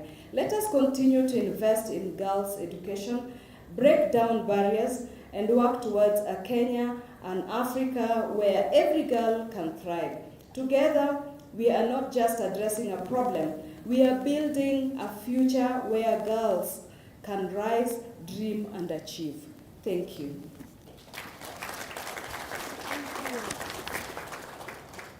Thank you very much, Prof. Thank you, Professor Hazel. Always an inspiration to have Professor Hazel. Girls, did you hear what I said? Professor Hazel. Underline Professor. Thank you very much. Another round of applause. Thank you. We appreciate that. And now may I call in a representative of the Kenya Red Cross Society, Ms. Jacqueline Morioki, who is representing Dr. Ahmed Idris, the Secretary General of the Kenya Red Cross Society. Welcome, Ms. Jacqueline. Please, a round of applause as she comes. Thank you.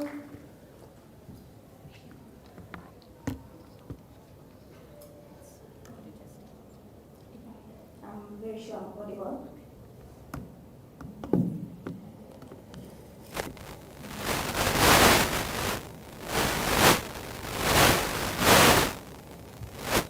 Will you allow me to bless it and say all the protocols observed? Just like a normal Kenyan or politician, rather. So all protocols observed. Ladies and gentlemen, good morning. My name is Jacqueline Morioki. I'm the National Youth Capacity Development Officer at the NAIROBI. I'm standing here today speaking on behalf of the NAIROBI and the mission that we intend to achieve girls out there. This day is actually very special to me for a story that I'm going to tell you just a little about myself.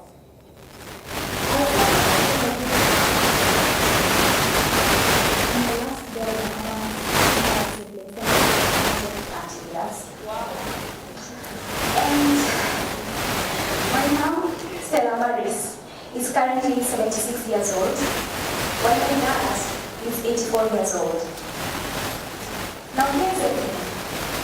My mom did not manage to go to school as much as she wanted because the culture back then did not put importance into the education of the girl child. In fact, to put something into context, my mother as the only child was denied education by his own father, and the dad preferred to actually educate the cousins. And interestingly, these cousins refused to go to school, and my smart mother decided because the school fees has already been paid, she'll just go and stand in for the sake of that school fees. And that's the reason why you can speak to her in Swahili and she will understand, but she will respond to them. But then, growing up, she would always encourage me and push me to study hard and use my words.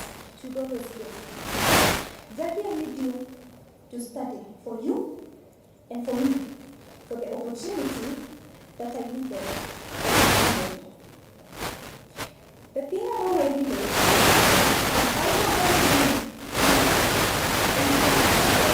of teenage pregnancies, school dropouts, and all forms of social vices that you all can imagine in such kind of a setup. Girls were even used as a bait for Chama business to boom. But then my parents were so protective and intentional with my education as a girl that I only kept the barriers to girl child education much later. I realized that actually girls need someone to not only speak, but also act. It's not just about speaking, but it's also about acting to secure the future of our girls. They need Stella Maris, my mother, in their lives. They need someone to speak for them. Now, ladies and gentlemen, we are here today to celebrate a very important occasion. And this occasion actually attests to our commitment to girl child education and ending teenage pregnancy. As Kenya Red Cross, we are committed to alleviating human suffering and responding to emergencies. Ending teenage pregnancy is an emergency to us as Kenya Red Cross. Our robust school program that includes Red Cross clubs and chapters in primary, secondary, tertiary institutions has given us opportunity to address challenges in school-going children. We have forged various partnerships to make interventions effective and efficient. And one of that partnership is actually the partnership that we currently have with the Forum for African Women Educationalists, Regional Secretariat, and the reason I'm here today. In this partnership, we are democratizing life skills education through innovation, increase access to information via the Imarisha Msichana program. This initiative has seen us develop a digital application dubbed to STEM, accessible to students wherever they are, to empower them with knowledge and skills to make meaningful decisions and advocate for their rights. It has further been embedded in existing Kenya Red Cross Society Empower Today digital platform for all the students that we serve. As Kenya Red Cross, we have youth-led and youth-serving programs across the country that are contextualized to the communities that we serve. Point to note is that we're present in the 47 counties through our branches across Kenya. The programs have been backed by research and continuous user feedback through processes we sometimes call implementation research. What mentioning actually and speaks to today is that we have a commitment to teenage pregnancy, and we have been able to have some specific interventions in some certain counties. Currently, we are actually commencing a project in Nakuru. You guys noted that Nakuru was one of the key counties that was very rampant in teenage pregnancy from the report, right? So we have a project coming up in Nakuru and Homabay counties, and this one actually targets perpetrators. We have a toolkit that we are actually coming up targeting perpetrators, and that is boys between 15 and 24. And that's just to name but a few of the interventions we have. Taita Taveta, Laikipia, and name them all. But the beauty of the approach is that they are localized. Hold that. This actually aligns with the findings of this report, and this attests to our commitment to address the emerging issues that speak to the root cause of the problem. As part of the consortium that reviewed the situational analysis report being launched today, we believe in ensuring that the data shall be informing several of our programs. It's already informing our programs. And this launch came as a result of health crisis, the COVID-19 emergency. We are an emergency operations organization, and we believe that the data speaks to our mandate as an organization to not only respond, but also to prevent and mitigate crises. We can only do much as an organization alone. You might be thinking that, oh, Kenya Red Cross, you can do quite much, but let me tell you, the much that is out there, we can only do much as an organization. But then, if we come together, there is much more that we are able to do.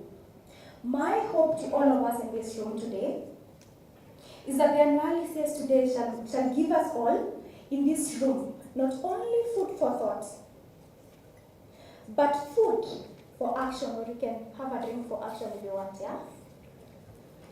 We also need several interventions and approaches addressing the root cause of the community as described in the report. One of the things that you will find in the details of the report is that each particular community has the core thing that actually drives the teenage pregnancy. Can we have approaches that speak to the root cause?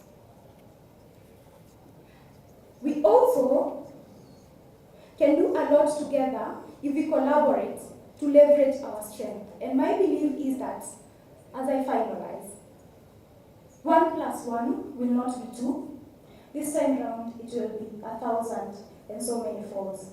Our synergy shall ensure that we end the teenage pregnancy once and for all. Thank you very much. My name is Jacqueline. Thank you very much.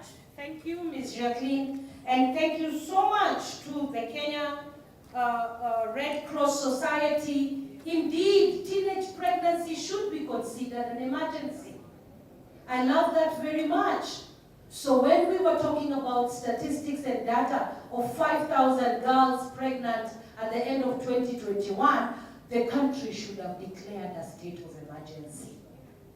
I think rightfully so. So thank you very much for the partnership of the Kenya Red Cross. May I now welcome Mastercard Foundation, represented by Ms. Hannah Sadiq, the country director. As you come, we are appreciating you. for the collaborations, for walking the journey with many of our stakeholders in realizing and achieving this dream. Welcome. Thank you so much. Can we give a round of applause for our fantastic MC? Amazing, amazing. Good morning, everyone. I hope you're all well. Yes, wonderful. Let me start by acknowledging our chief guest, Madam Catherine Matara, First Lady of Kajiado, Madam Catherine Kayaro from the Ministry of Gender as well. Really distinguished guests, partners, the FAWE leadership and the family, and the real VVIP table. They have now left, but I think those young ladies are really the VVIP table there. So I want to do a special recognition to all the young women in this room. Yeah, can we give them a round of applause? Thank you. It's a real pleasure for us from the MasterCard Foundation to be here with you today. And we talked about emergency. Yeah, the Imarisha program was launched at a time when we had COVID-19. Right, it was a crisis, but we also had a shadow pandemic around teenage pregnancy. Yeah? We forgot about COVID-19.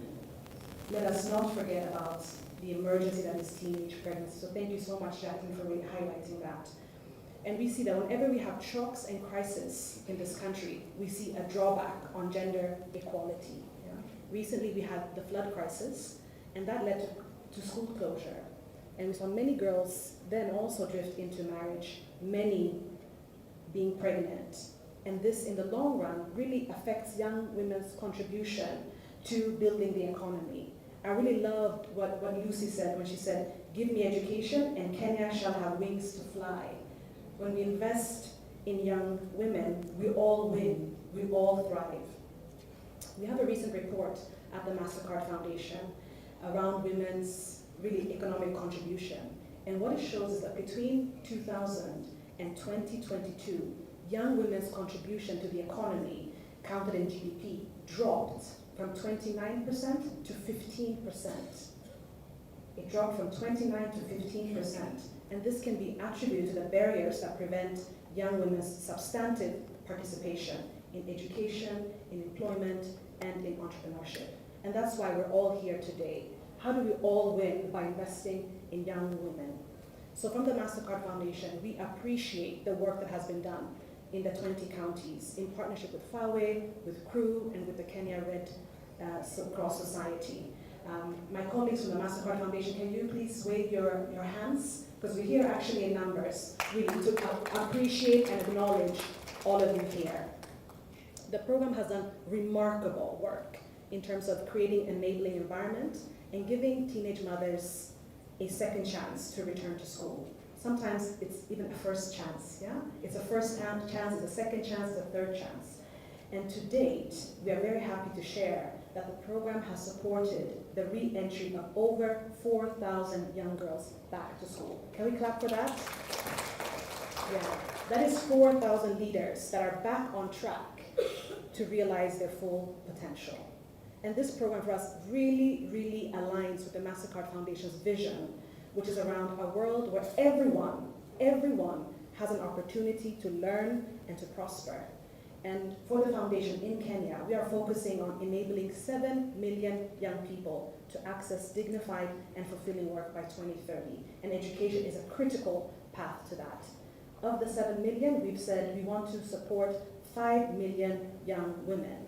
That is about half of the young women in the whole of Kenya. That's the size of the ambition, and that's why we need all of you here to really partner with us to make that happen.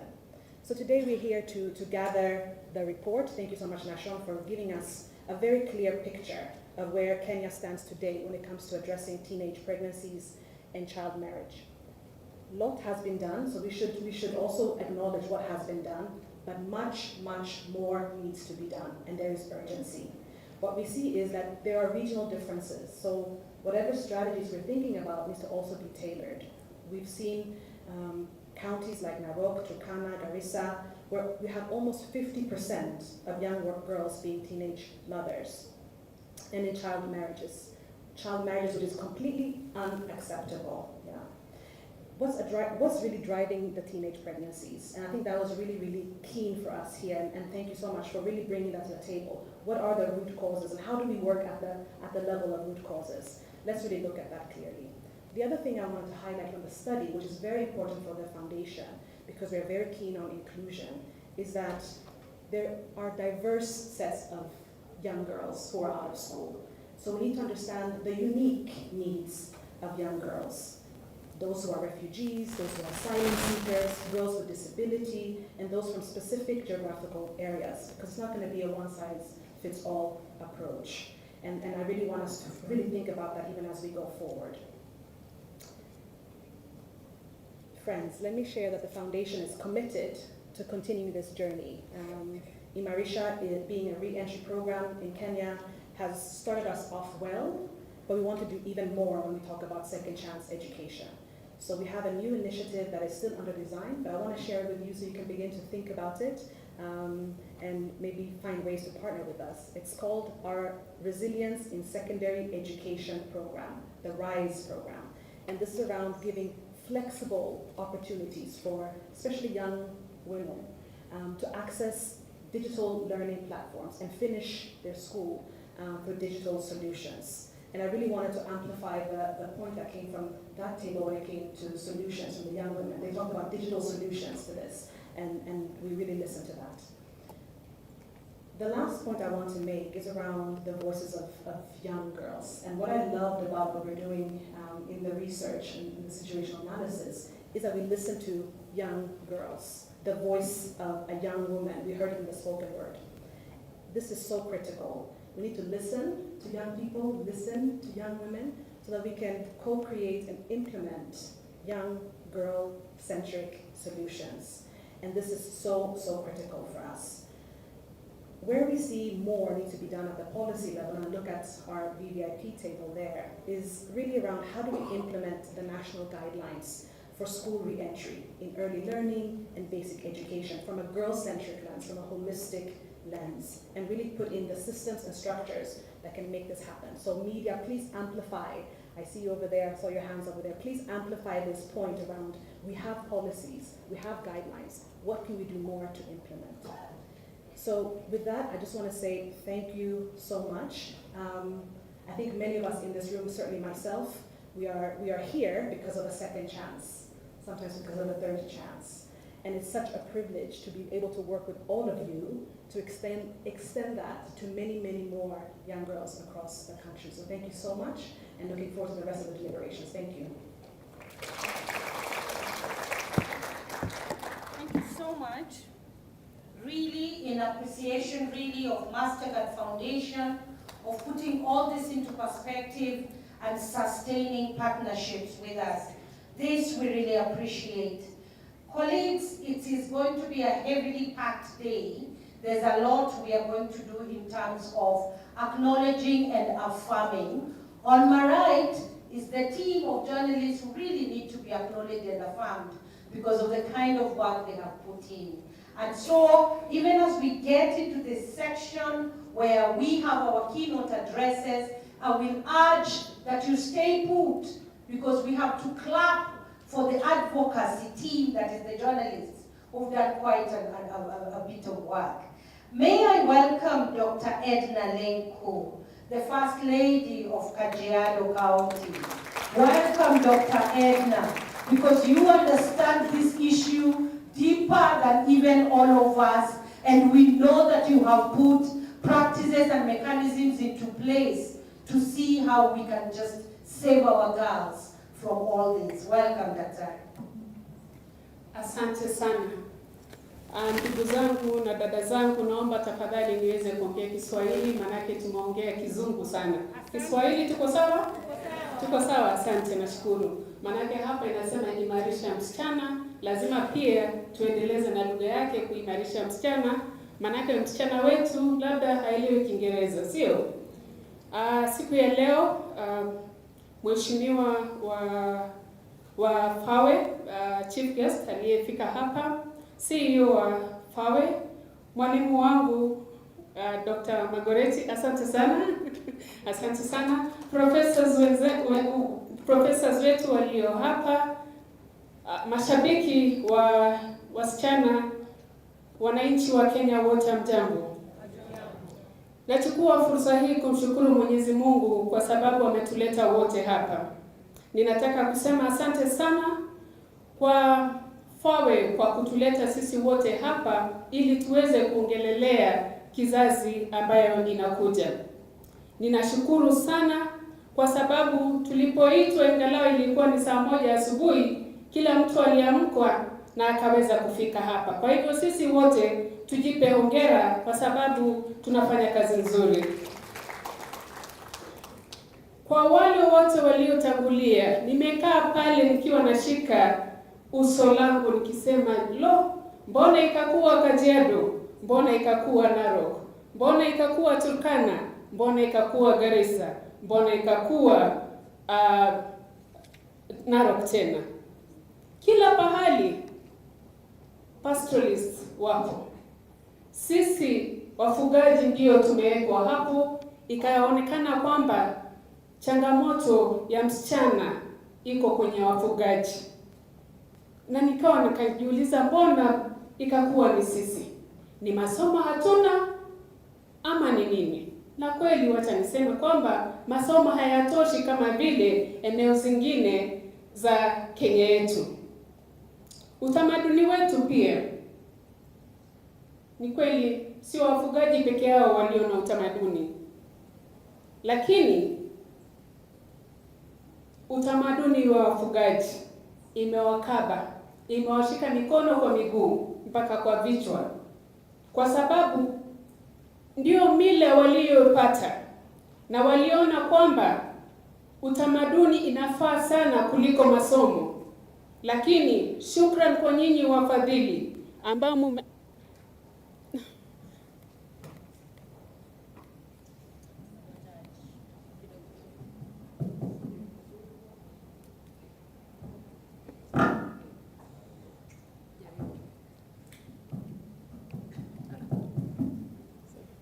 Shukran kwa nyinyi wafadhili ambao umejitahidi. Shukran kwa nyinyi wafadhili kwa sababu mmejitahidi kufika eneo zetu za mbali. Pahali tunapotoka kama wafugaji barabara si nzuri, lakini mnajikaza na kujikakamua kufika kule ili muweze kuja kutuempower. Asante sana. Pia ningesema kwamba changamoto ya wafugaji ni tele mno na wala sitaongezea. Leo hii niko hapa nikiwa nimevaa kofia mbili. Kofia ya wake wa magavana kwa sababu tumeona kwamba FAWE wanawakilisha kaunti 20. Na kofia la kaunti langu. Kofia la wake wa magavana wanasemaje? Kofia la kaunti ya magavana wanasema hivi, pia hao ni champion kwa ajili ya akina dada.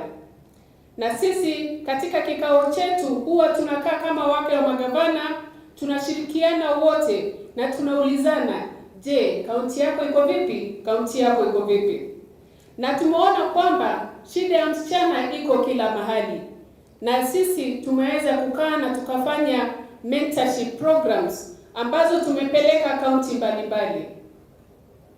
Hizi mentorship tunashikana, tunaweka tarehe kama wake magavana na tunaenda kwa mfano kaunti ya Migori. Na tukifika kule tunaitisha kiti tukisema kwamba tunaomba wasichana wetu waje wasikie sauti la mama. Tunauliza wasichana wetu, je, nani kakosea? Ni mimi mama ama ni wewe mtoto wangu? Naomba unieleze. Na tumeweza kukaa na hao wasichana, tukawaelekeza mahali walikosea, na sisi tukaomba msamaha kama wamama wao kwamba tumekosea pahali kwa kutokuwa nyumbani kuwaelekeza. Asante yule aliyesema kwamba parental guidance is very important. Katika matembezi yote tumetembea, tumejua kwamba mtoto ambaye anakaa mbali kwa wazazi wake anapata changamoto. Na kwa hayo yote tumeweza kukaa na kusaidia hawa watoto na kuwarejesha shuleni. Hatuna hela, Lakini tukipata wafadhili kama nyie FAWE ambao tumefanya kazi nanyi, wafadhili kama Red Cross, mnajua kwamba ninasema ukweli manake tumefanya kazi na nyinyi kama wake magavana. Tumeregesha watoto shule kwa kuwapatia sanitary pads. Tumepatia pia vijana vifaa vyao ambavyo wanatumia. Na katika safari letu tunapotembea, ambapo tulianza kufanya kazi na vijana, ni kwamba wakati mwingine tulienda kaunti nyingine kwenda kupeana vifaa za wasichana kutumia, na vijana hawakupenda. Wakati wa likizo, wanaume mnajua vile mlifanya, wasichana wote wakati wa mila. Ikakuwa changamoto kwetu kama akina mama, na ndiposa tukakaa tena na tukasema tutafanyaje? Ndiposa tukasema wacha tushughulike pia na vijana wetu.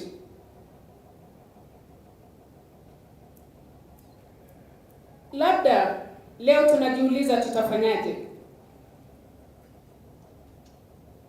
Katika kaunti yangu ya Kajiado ambaye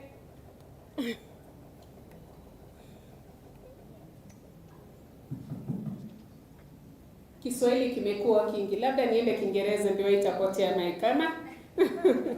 Sawa sawa, asante. So, kwa nafasi yangu kama First Lady Kajiado, nimekaa pia na wasichana wetu kwa kuelekeza in the mentorship program.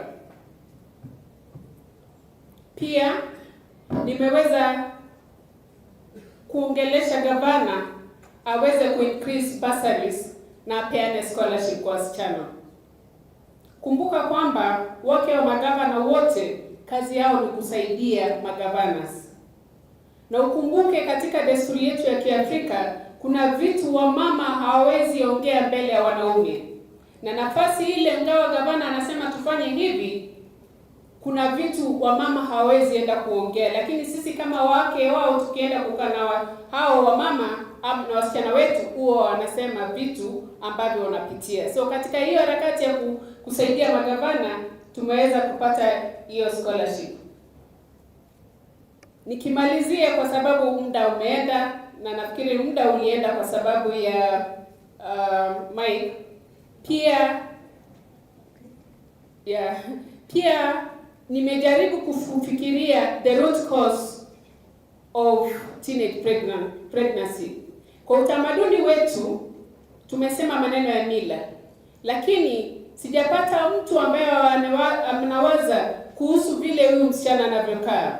Mimi huwa nasaidia jamii kujenga nyumba ili msichana wetu aweze kuishi vizuri na wazazi wao. Isiwe ni kwamba msichana anaambiwa aende kule atafute malazi, kwa sababu akienda kutafuta malazi anapata mimba. La pili, tumeweza pia nimeparticipate kwa policy ya anti-FGM, which for now inasaidia msichana wetu. La tatu, we have a program inaitwa Alternative Court Justice. Utajiuliza mbona unasema hii? Ninasema kwa sababu Alternative Court Justice ambayo sisi hatujapata masomo, tunakaa chini na kusemezana pahali tulikosea. Kwa mfano sasa tukiongelelea maneno ya msichana wetu akitiwa mimba na kijana fulani, wazazi ambao wajienda shule watakaa na viongozi waweza kutatua kwamba wamekosea mahali, na tunaelekeza hiyo familia waweze kumsomesha huyo msichana. Muda umeenda, naomba radhi, ninashukuru sana, Mungu awabariki. Asante sana Dr. Lenku. Asante sana. Another round of applause please. Ni vizuri Dr. Lenku kuwa tunaona kama kongamano la first ladies wa counties. Nao pia wanajihusisha na mambo haya. Imenipa moyo sana. Sijui kama nyinyi pia mnaona hivyo. Na ninakushukuru sana mama, umeongea vizuri, umetoa points taslim. Mnani quote media, nimesema taslim. umetoa point nzuri, manake viongozi kama nyinyi sasa katika county itabidi lazima muwe mbele kwa kupigana dhidi ya vitu hizi, kwa sababu msipokuwa mbele na sisi tunapotea. So mimi nafurahi sana, nashukuru kwa umeongea na umetoa haya mambo, na ni mambo ya muhimu, na ni vizuri kujua viongozi wetu wako mbele pamoja na sisi. May we again give this session a round of applause. A round of applause. I am seeking clarification from the table right now from Dr. Goretti. If I may welcome you to welcome our keynote speaker, Dr. Goretti, please, because this is the point we are in. Somebody has vanished with my piece of paper, which they might give me if they are kind. May I give you the opportunity to welcome our keynote speaker as we get into this keynote speaking session, and right after that, into the official launch. Yes, I'm welcoming the Executive Director.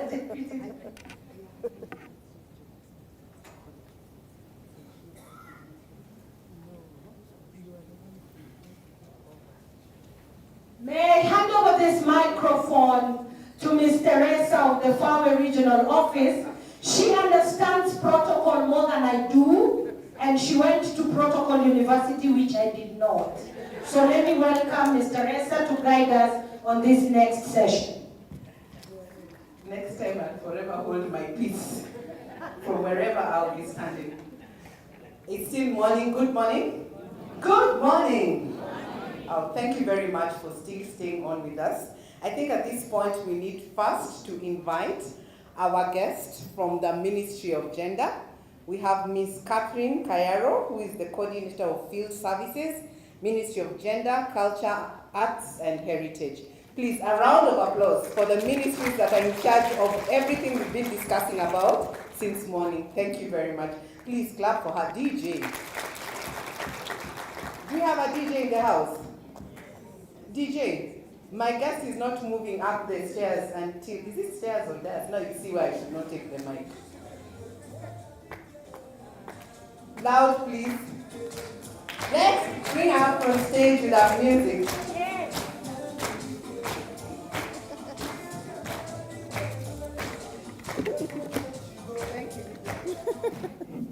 Thank you. Thank you. Thank you, Ms. Teresa. Have you enjoyed the music, all of us? Yes. Yes, it was much needed, right? We will dance some more. Yeah, thank you. So my name is Catherine Kayaro. I'm from the State Department for Gender. I'm a Deputy Director, Gender, in charge of the field services. And I'm here today to represent our PS,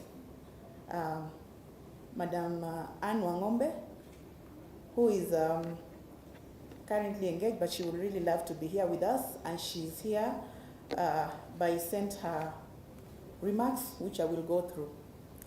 So, if you allow me, the Ministry of Education, sorry.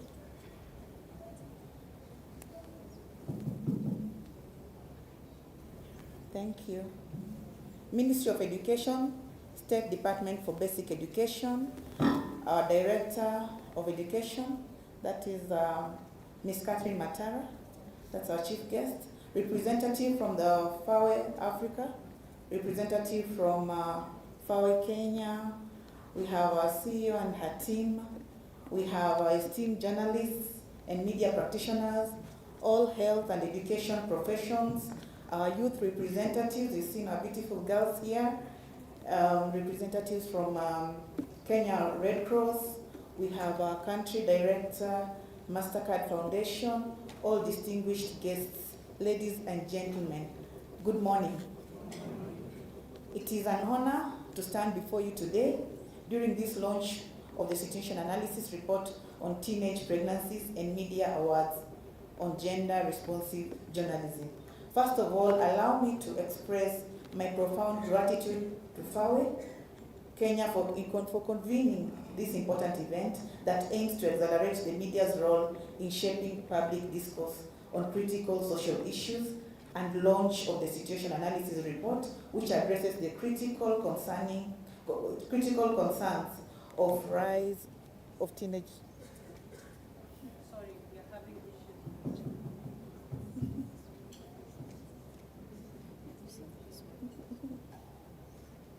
Okay. Critical concerns. Okay. The tech team, we need help with the microphones. Is that okay now?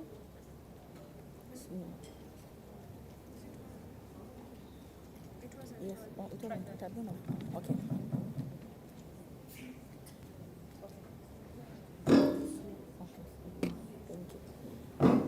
Thank you. So we want to address the critical concerns regarding the rise of teenage pregnancy in Kenya. As you are aware, teenage pregnancy and motherhood rate in Kenya currently stands at 18%.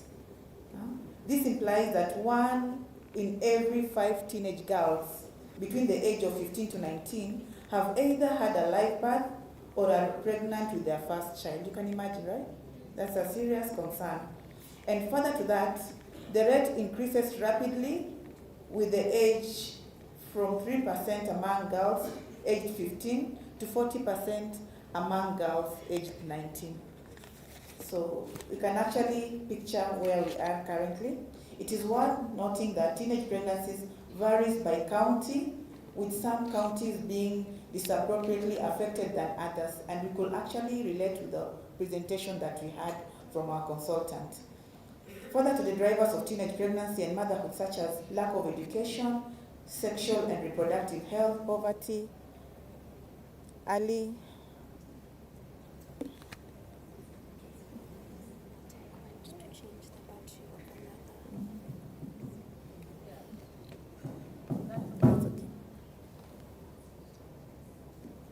So we're talking about the drivers of teenage pregnancy.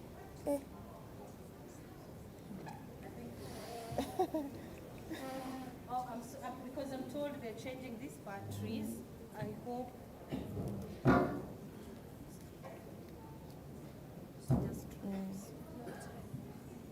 It will go. Okay. In the morning, we're talking about the drivers and solutions of teenage pregnancies. Yes. So, they're changing the batteries. Okay. Tech team, could you please just hurry with the microphone?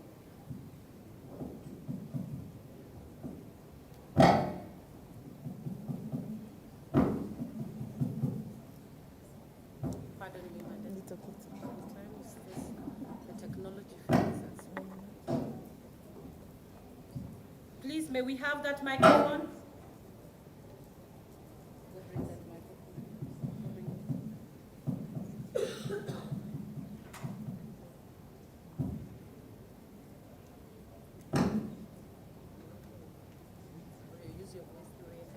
But after that, you feel straining.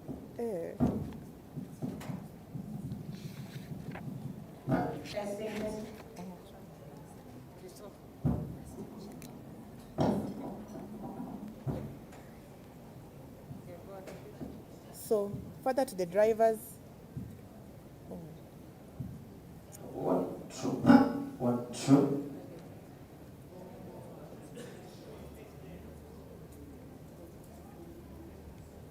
You can change this battery as well.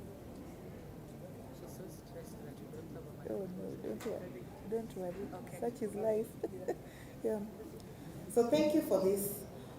Further to the drivers of teenage pregnancies and motherhood, such as education, sexual and reproductive health. We had also poverty indicated, early sexual initiation. It was also indicated in the report. We have harmful cultural practices, which most of us also alluded to that. And we also had issues of child marriages, sexual abuse, as well as violence, and also the barriers to access sexual and reproductive health services lead to a steady rise of teenage pregnancies and motherhood. Critical, it's worth noting that teenage pregnancy in Kenya declines as the level of education increases. So we can actually see the connection between education and teenage pregnancies. From 38% of women with no education to 5% of women with more than secondary education. So you can actually see how levels of education relate in relation to the teenage pregnancy. And then education is therefore a social vaccine and is associated with positive health outcomes. Moreover, education attainment therefore has a strong effect on health behaviors and attitudes. Thus, teenage girls with no education or those with primary education only are more likely to begin childbearing compared to those with secondary education and above. As you are aware, early initiation of sex increases the likelihood of teenage pregnancy and disposes adolescents and other numerous health risks.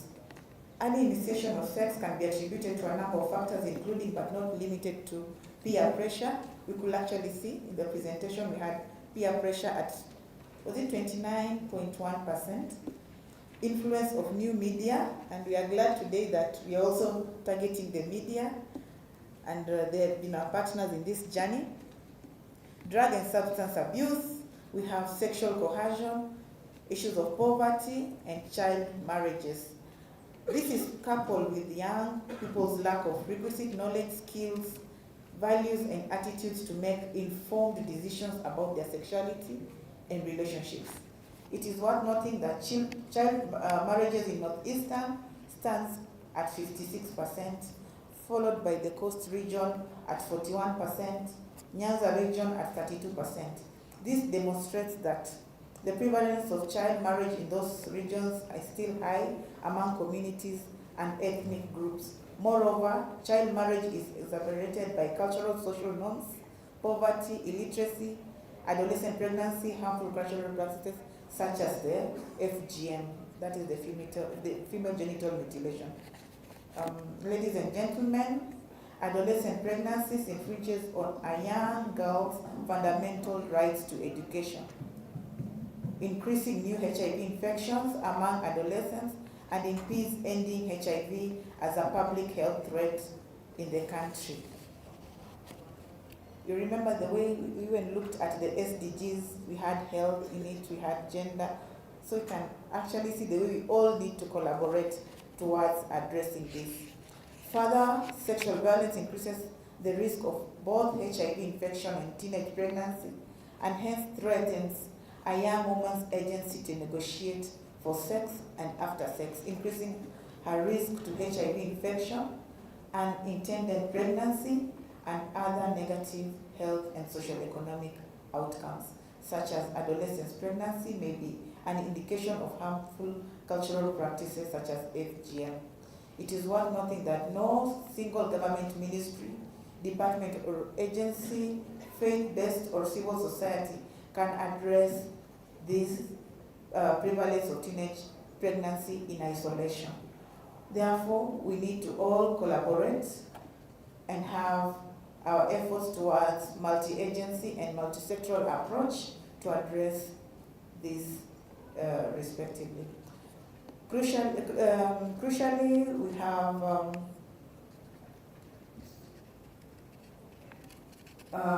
child marriage again being entrenched in community beliefs, religions, and traditions.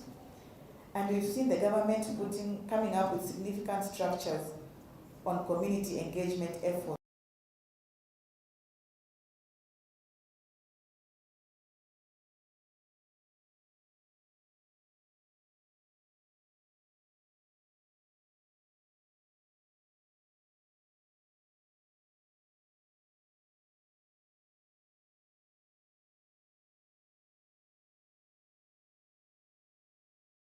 I am proud to affirm our government's unwavering commitment in advancing sexual reproductive health rights.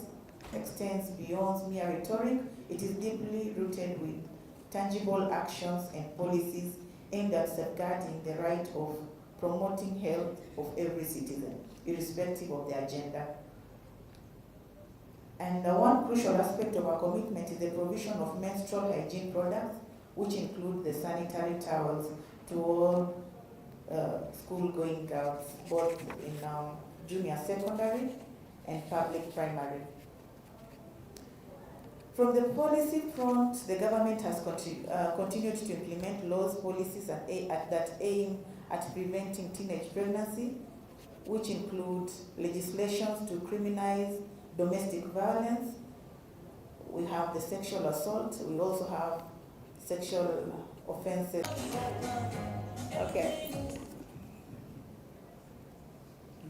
Okay, so I take this opportunity on behalf of FAWE Africa to welcome the next guest, but I've also been requested to give the apology of our country director from the MasterCard Foundation, Ms. Hannah, who has to leave for another meeting. We all must agree we started a little late, so other meetings are already starting to catch up with us. But we thank her for being here with us. So please, a round of applause for Ms. Hannah as she leaves the room. I think Evelyn will help us to usher our guests out. Please, that round of applause does not look like the money that is here. Okay, then we also got our apology from Professor Hazel Miseda Mumbo, who is the FAWE Africa board member, who also had to leave. So ladies and gentlemen, I want to invite our chief guest today. I've just got to sit next to her, and power has shifted, like through osmosis. Do we all remember osmosis? Yes. Some osmosis power shifted. I sat next to a teacher of over 17 years, has worked in the education sector for those 17 years, because if you're a teacher, you've been in the Ministry of Education, right? So this is powerhouse, yeah? 17 years of experience in education. And she's currently for the Directorate of Policy, Partnership and East Africa Community Affairs under the State of Department for Basic Education. She tells me her hobby is music. Yes. I asked her and she told me, DJ, do not let me down.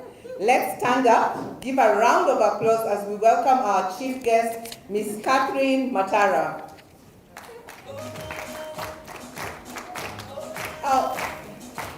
DJ, let's stop.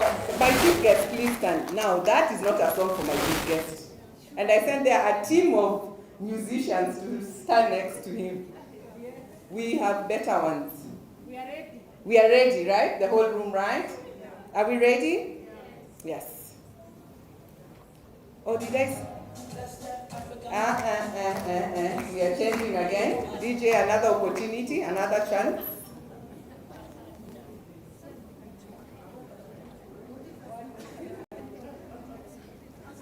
Superwoman, African. I'm a superwoman. Sung by, is it Tanzanian? Tanzanian Stars. Yes. We'll take time. Let's stretch as we wait for this nice song to get our chief guest on stage. Just stretch. Did we manage to touch the ceiling? Did we ever manage to touch the ceiling? Somebody did at the back, I can see that. DJ Usmiangushe, let her hear Superwoman. By Tanzania Stars. Yes. Mildred, help me stretch more. Which other stretch is there? I always have a thing with the room. But now if you can see from across the table, you can touch the person sitting next.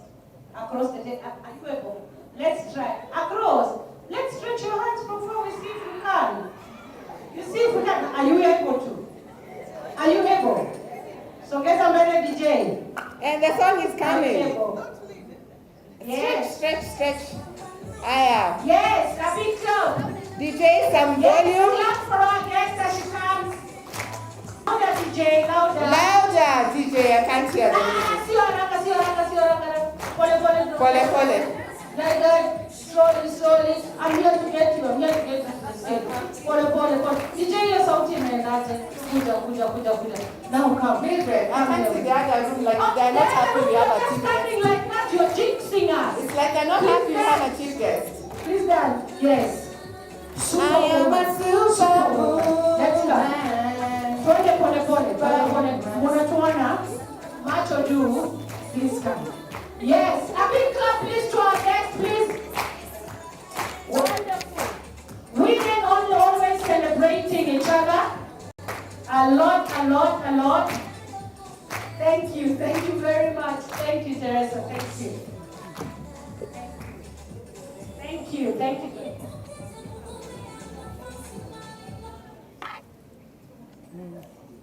Thank you very much.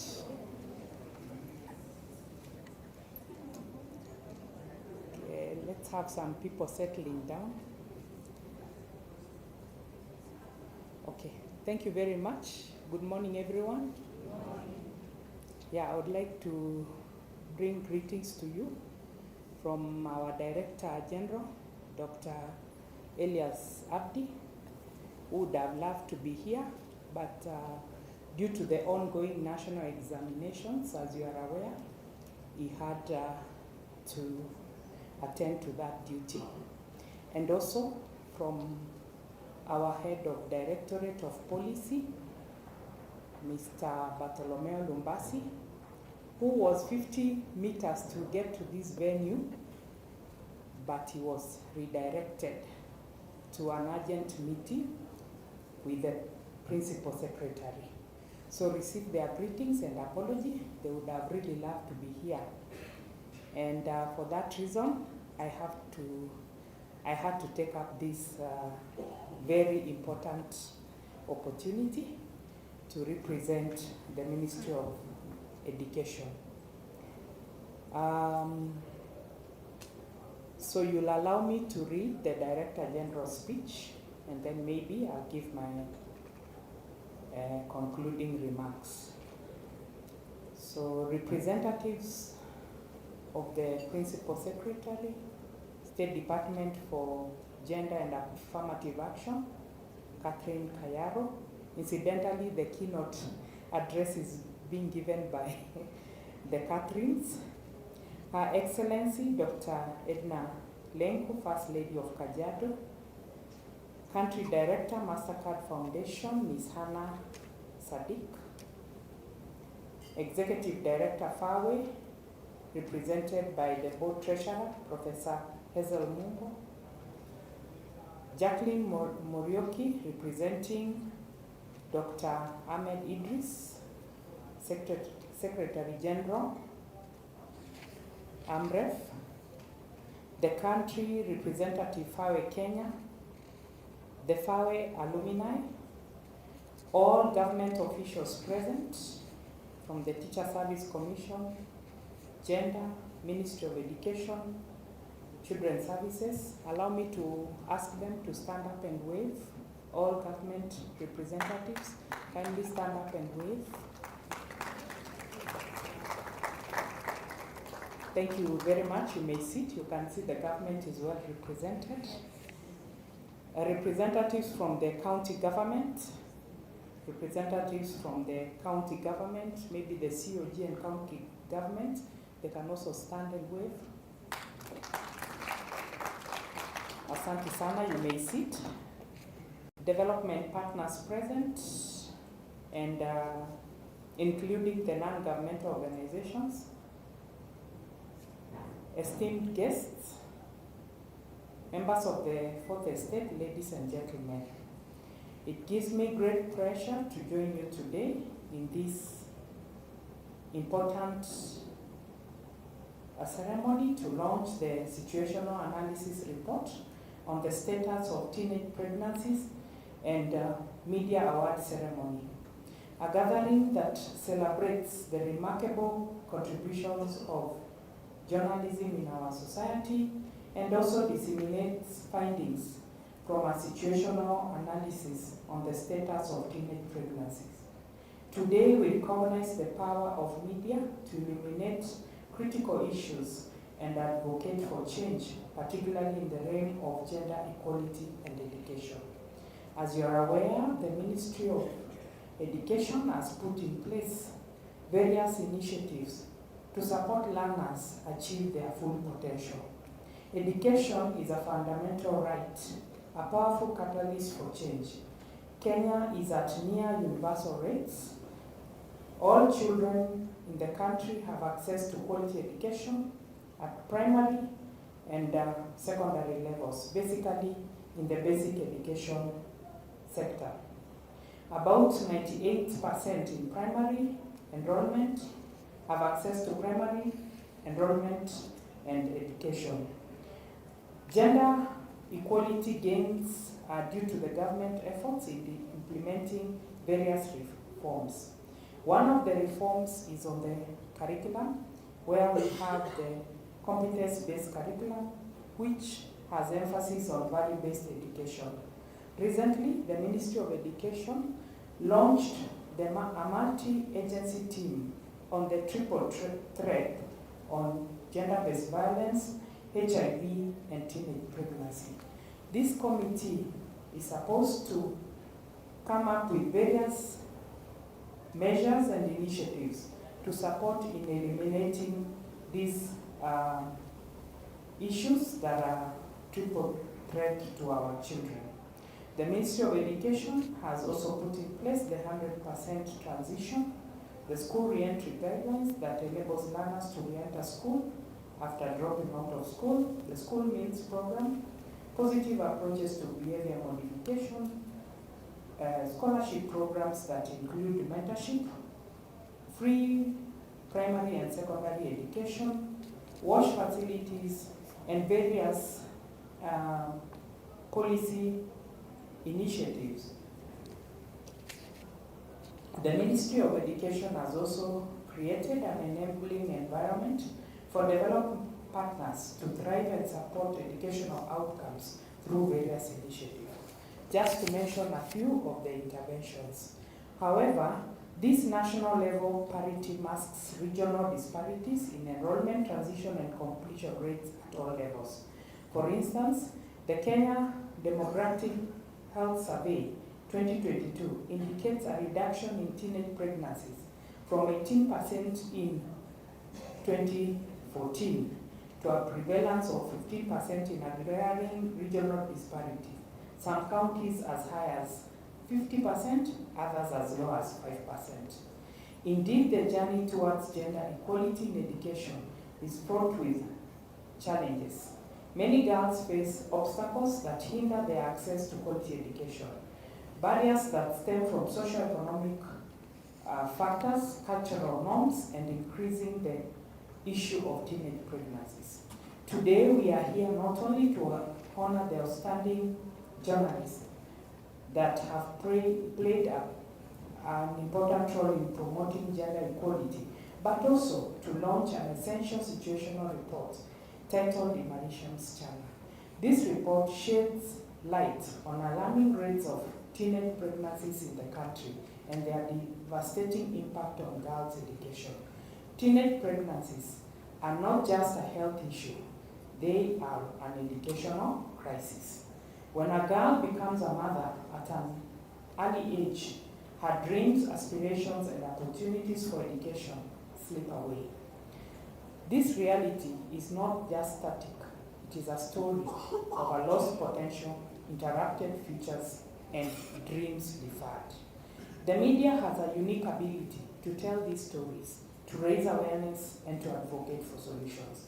We have seen incredible examples of journalists who have bravely reported on the challenges that the girls face, giving a voice to those who often remain unheard. Your work has sparked conversations, influenced policies, and mobilized communities to support our girls. I commend you for your role in shaping public discourse and raising awareness.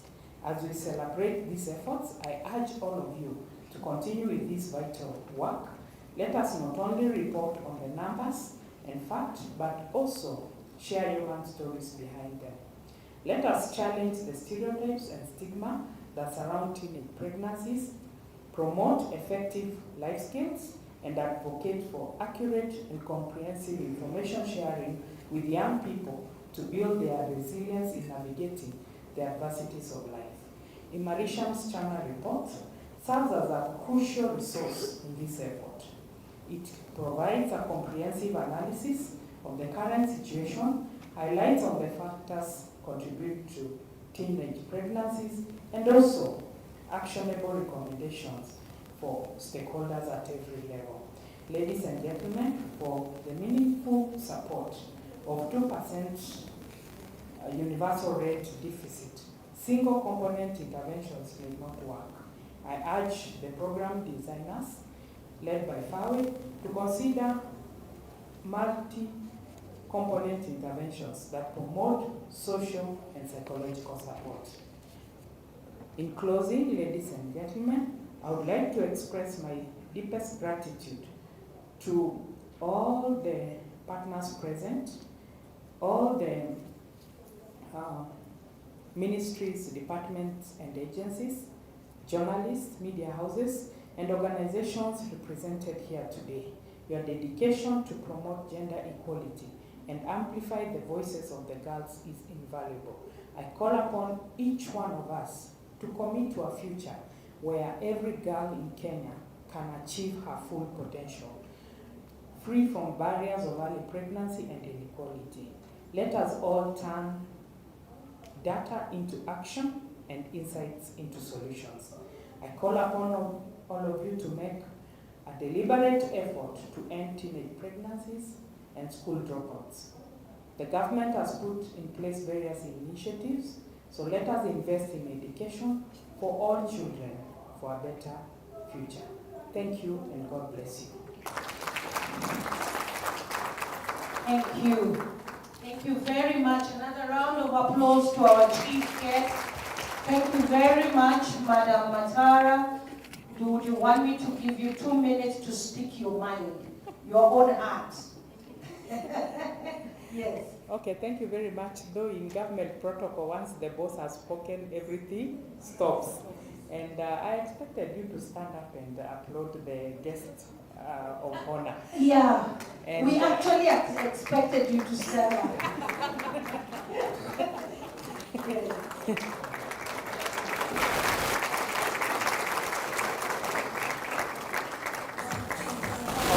Thank you very much. Let's also appreciate FAWE for bringing us together here. And I hope that by the time you leave this room, you'll have made one network. You'll have added one network to your circle so that we can end teenage pregnancies and we can imarisha msichana. Thank you very much. Thank you. Thank you. And as Madam Matara comes down, may I ask the table of the VIPs here to join her to the front. We are coming, yes, as you dance, come forward dancing. We are coming now to the official launch of our report. So Madam Matara will stand on either side, and the table led by the CEO, Mr. Joe, please come. Yes. Thank you very much. A big clap, please, and please keep dancing.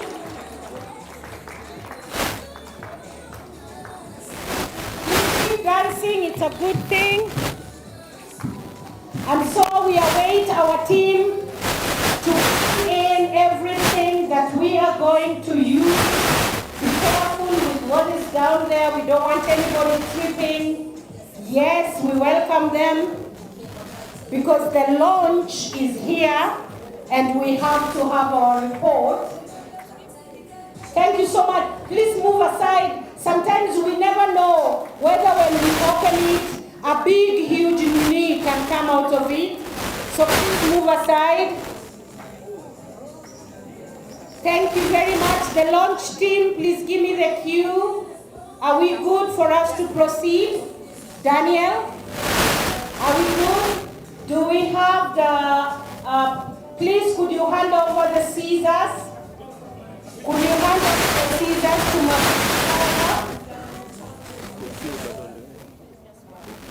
Yes, the cue for the launch. Here we have the team. Welcome, welcome our VVIPs. To the girls. I think we can all sit down so we can watch the front. Is that okay?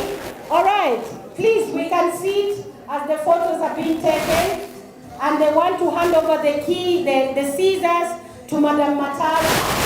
Please hand over the scissors to Madam. Yes. And then move closer with Madam so that we can cut the ribbon.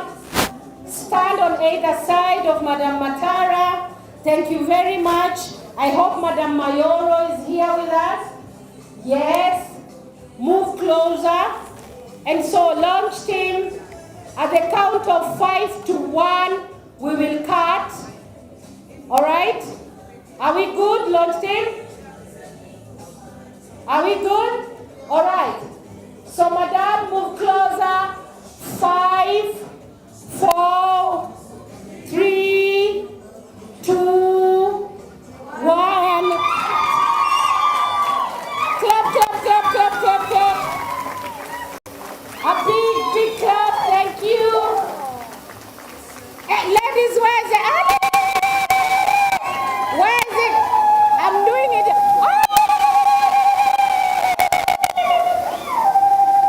Thank you. Thank you. A big, big clap. That's wonderful. Thank you.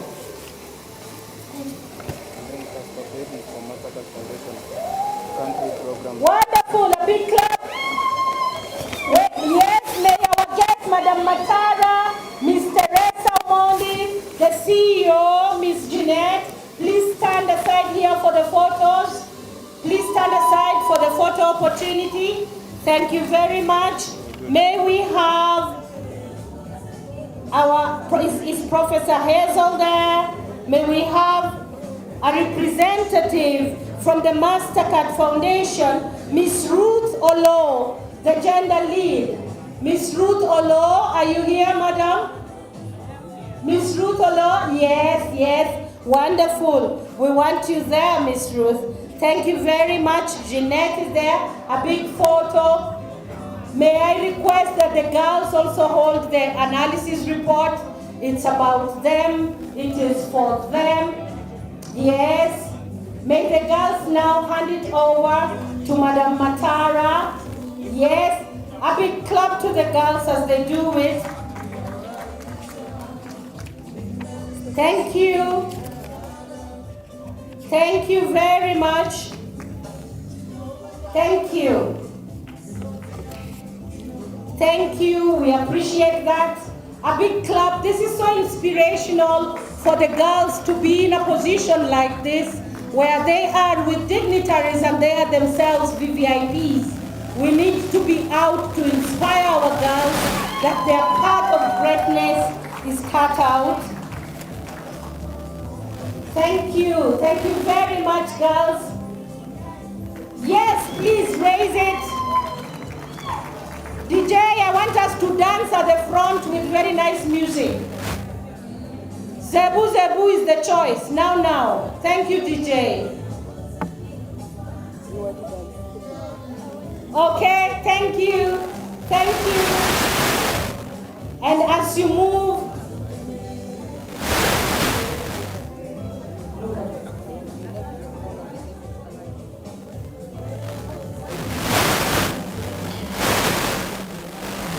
thank you.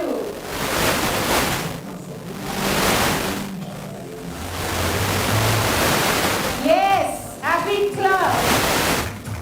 Yes, the runners, the champions are here. Thank you. May I ask Teresa to lead us dancing here? Please could you follow Teresa at the front? May I ask Madam Teresa, Madam, to lead us dancing at the front? Thank you, thank you. Thank you. If you're seated and you feel like dancing, this is a good problem. So you can stand up and dance. Is that okay? Stand up, my sister, I'm dancing. Stand up.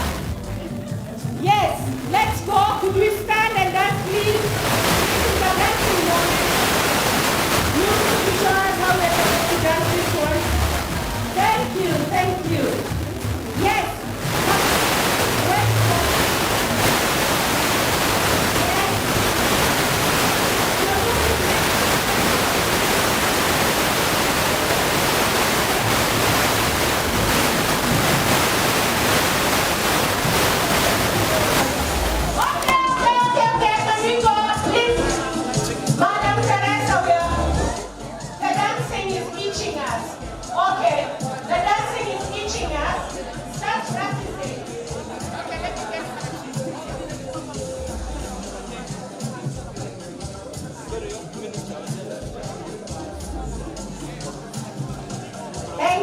very much. Even I would want a moment with the guests and showcase them. Wonderful, now let's go. Madam Teresa always goes down when she dances. So yes, move slowly as you're going down. Wonderful. Please, let's have the line here. A big clap to everybody sitting here. Please clap as they move. Thank you. Wonderful. And you stand at the front. We want to rate your dancing style. Dance for them. Show them how to dance. Dance, please. Yes, wonderful. Stand right there. Wonderful. A big clap, a big clap.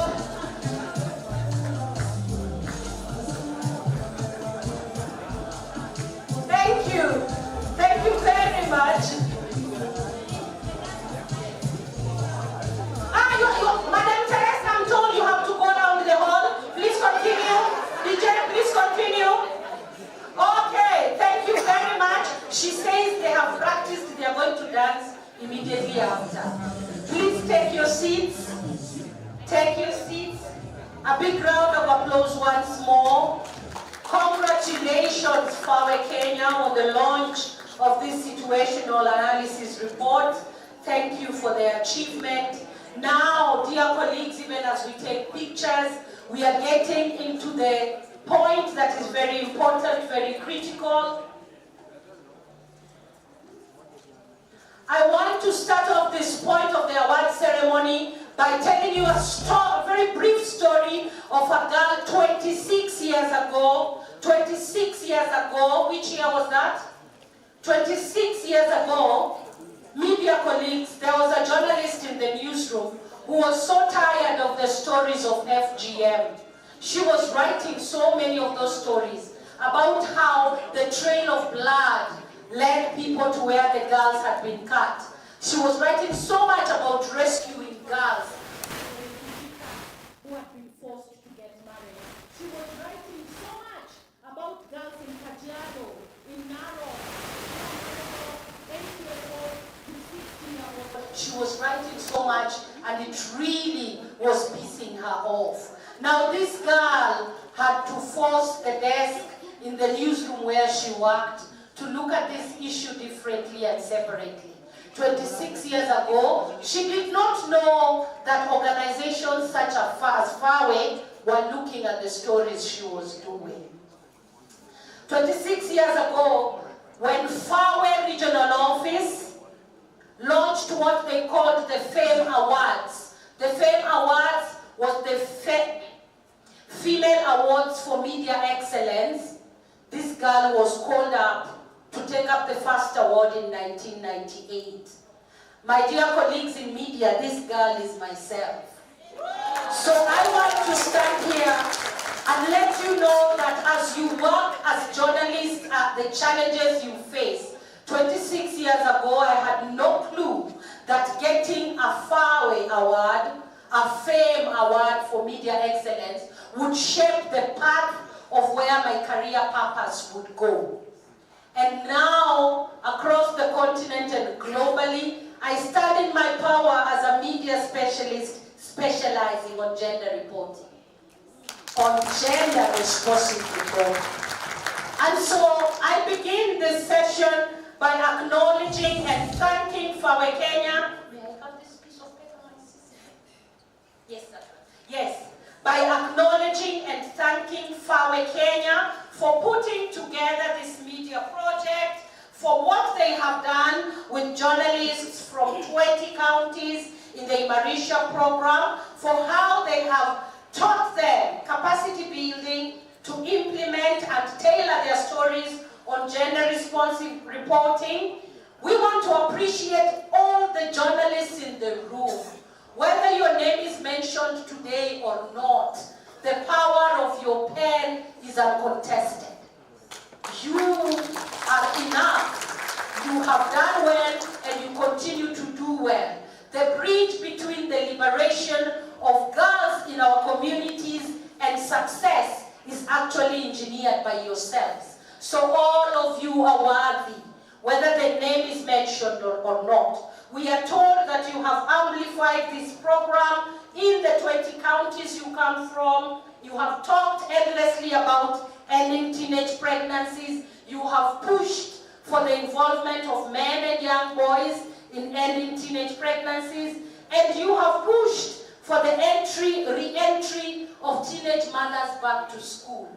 Colleagues, comrades, I need you to know that without your effort, it would never be.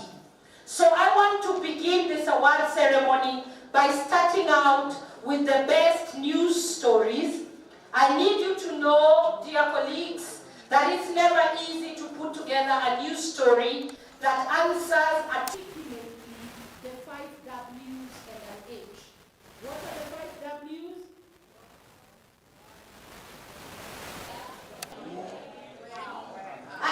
That's an H. I was still at 5. Let's start again.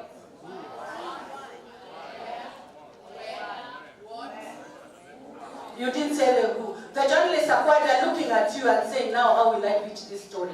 N and H. So doing a news story is never an easy feat because you have to make sense of what you're presenting. Most of the time, our editors have no time to look when you're doing press releases that have 8 pages. Dear colleagues, stakeholders in the field, do not do press releases of 8 pages. I want to assure you nobody reads them in the newsroom. I want to assure you when you get to page 2 and you are half the page, put a full stop. The editor and the journalists will pick it. I also want to assure you when you've done big reports, don't follow the journalists to go and unpack it for you. Partner with them to understand it. Are we together? Yes. Thank you so much. So in the best news story category, I want to mention that Fawe Kenya organized a campaign that brought together Boda Boda riders from Trans Nzoia and Elgeyo Marakwet counties. School-going boys from both counties were sensitized on the importance of taking care of girls. Now you know that in this country the toughest demographic to deal with is the Boda Boda riders. Na si tafadhali, hata nasikia ni chama. Ni ngumu to deal with the Boda Boda riders. But in this category, to take care of that, to make them care about the girls they carry so they don't violate them, this was indeed a winning story. And so our second runners-up, I'll start with the second runners-up coming in on this story, and I will ask Dr. Mary Goreti to come forward and help me present this award. Dr. Mary Goreti, please join me and help me present this award. Yes, yes.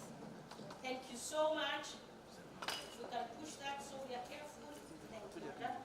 Thank you, Dr. Mary Goreti. I urge you to come forward for the second runners-up story winner titled I Care for Her campaign. And this goes to Monica Nyele.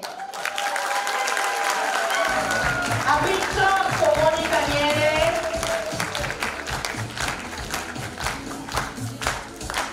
Monica Nyele, a big clap. I'm sorry, Daniel, I don't have the media name here for Monica. A big clap. Ogera sana. Congratulations. Please clap for Monica Nyele. Doing a story like that meant she had to speak to Boda Boda riders and she had to actually make them understand the agenda. A big clap. Hold that up, Monica.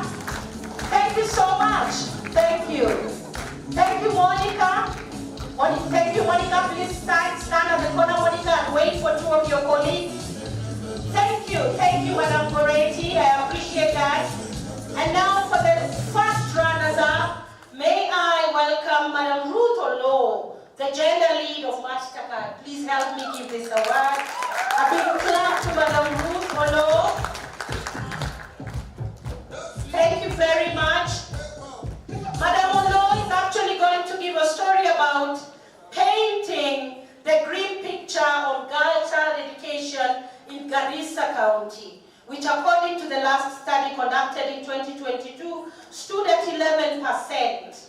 And so a story that brings out the alarming picture of how it is in Garissa, and my sister, you emphasized, is a story why we are here. So this story, alarm over rising school dropout cases among girls in Garissa County, was by Stephen Astariko, Star newspaper. A big clap. You say the boy child must be involved. Stephen is not only involved, he cares enough to unpack the issue. Well done. A big clap for Stephen. Thank you. A big clap. Wonderful to have our young men in the newsroom writing about this. Thank you very much. Thank you, Madam Ruth Olo. And now for the winner in this category, may I welcome you, Madam Catherine Kayoro. Yes, thank you. Please come join me, Madam Catherine Kayoro. Thank you. So these are the news story writers. So the winner coming in and the gift being handed over by Madam Catherine Kayoro.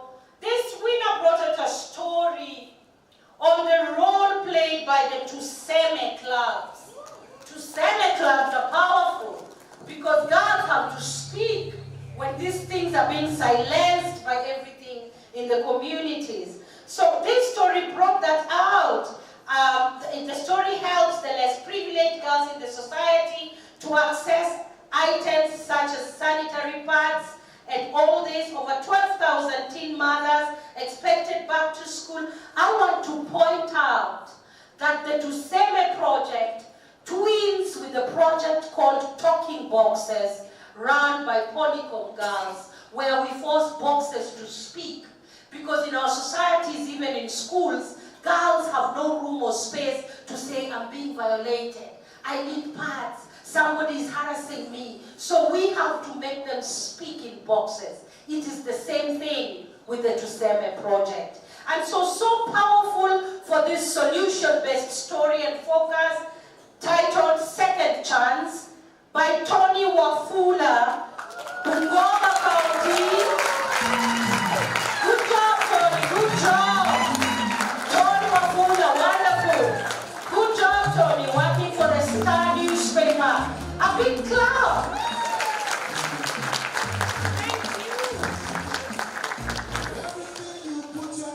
Thank you, a big clap again to Tony. Amen. Amen. Amen. May I just say this, dear comrades in the struggle, that when you see in the newsroom the interest by a journalist to pursue a line relentlessly, then the purpose has set in. I need you to know that journalists don't just write stories because stories are cute.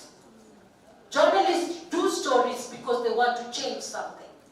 It warms my heart when we see young journalists taking a path of purpose to cover as they have had. So now another round of applause to this team of the best news story.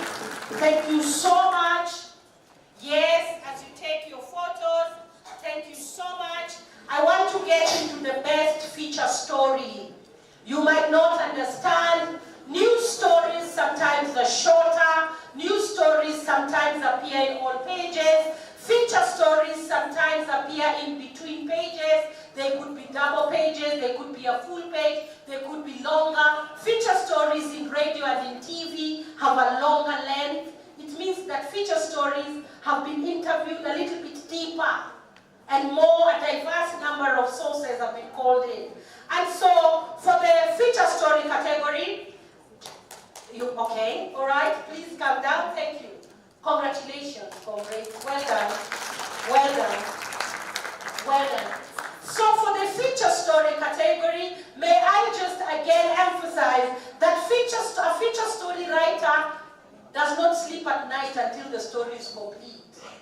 Because the editor has said, but Mildred, you have to have at least 4 sources. But Mildred, where is the right case study within it? But Mildred, what research did you quote? But Mildred, it's not easy. Feature story writers have sleepless nights trying to make it work.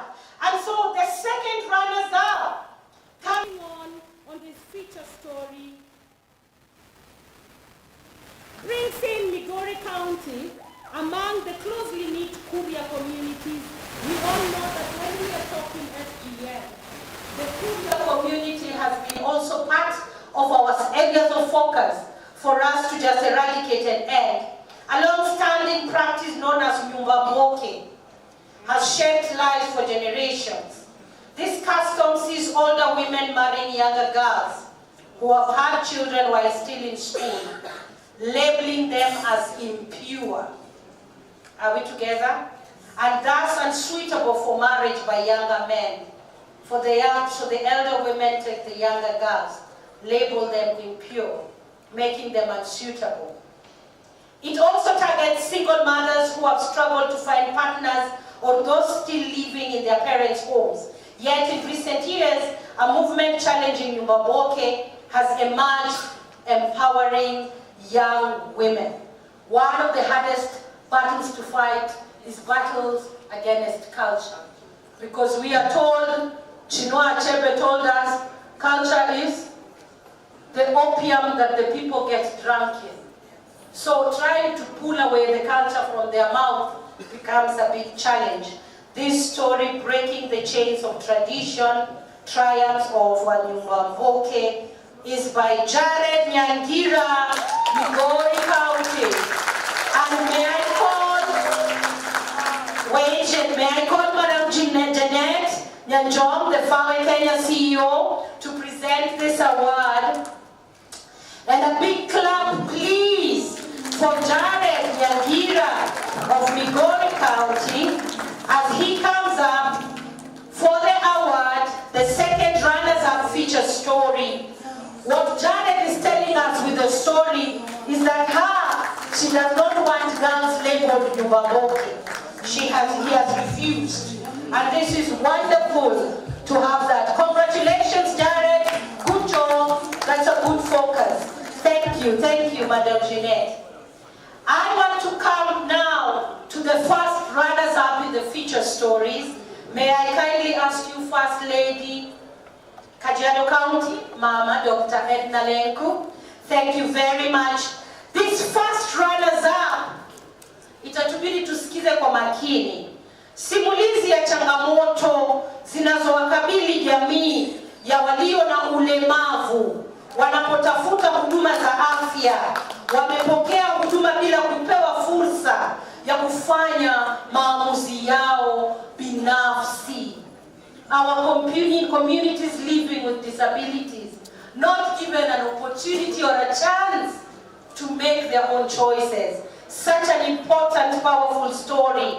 Jamani, story hii afya ya uzazi imefanywa na Millicent Kubai.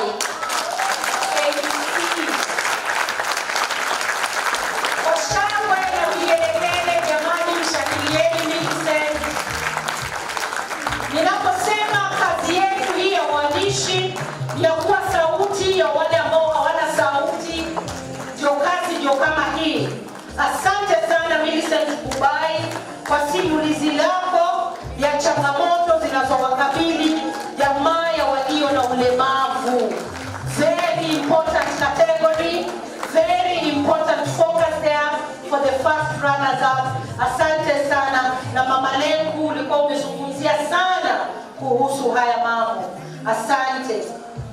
Now in this best feature award story, I want to bring out the winner, and may I please request Madam Jacqueline Morioki, representing the Kenya Red Cross Society, to come forward. Thank you, Madam Jacqueline. Thank you. Thank you very much. The brief on this one, you might want to remove your kamusi ya Kiswahili. Najua walioanguka lugha. Kisunzi cha sodo Trans Nzoia. Nirudie. Kisunzi cha sodo Trans Nzoia. Hii ni makala inayoangazia changamoto wanaozipata wasichana wengi katika kaunti ya Trans Nzoia. Imebainika kuwa sababu juu ya tatizo hili la ukosefu wa visodo miongoni mwa wasichana ndio chagio kuu katika mimba za mapema. Sasa wasichana Trans Nzoia, kwa sababu ya ukosefu wa visodo, mko na simu inaweza kutafutia kamusi, muangalie. Najua inawatatia. Amevaia jua. Kumbe mbele. Sawa. Sasa hawa wasichana wanalazimika kutumia vitambaa ambavyo sio salama kwa afya yao ya uzazi. Hata hivyo, shule moja katika kaunti ya Trans Nzoia iliweza kuvumbua matumizi ya maganda ya miwa. Matumizi ya maganda ya miwa katika kutengeza visodo. Almuradi tu waweze kusaidika, wasichana waweze kupata bidhaa hii muhimu. May I address the gentlemen in the room? Gentlemen in the room, for us women, having your periods every month is not a choice. We can't wake up and say this month I don't want periods. The periods come. So when your daughters start menstruating, they will come.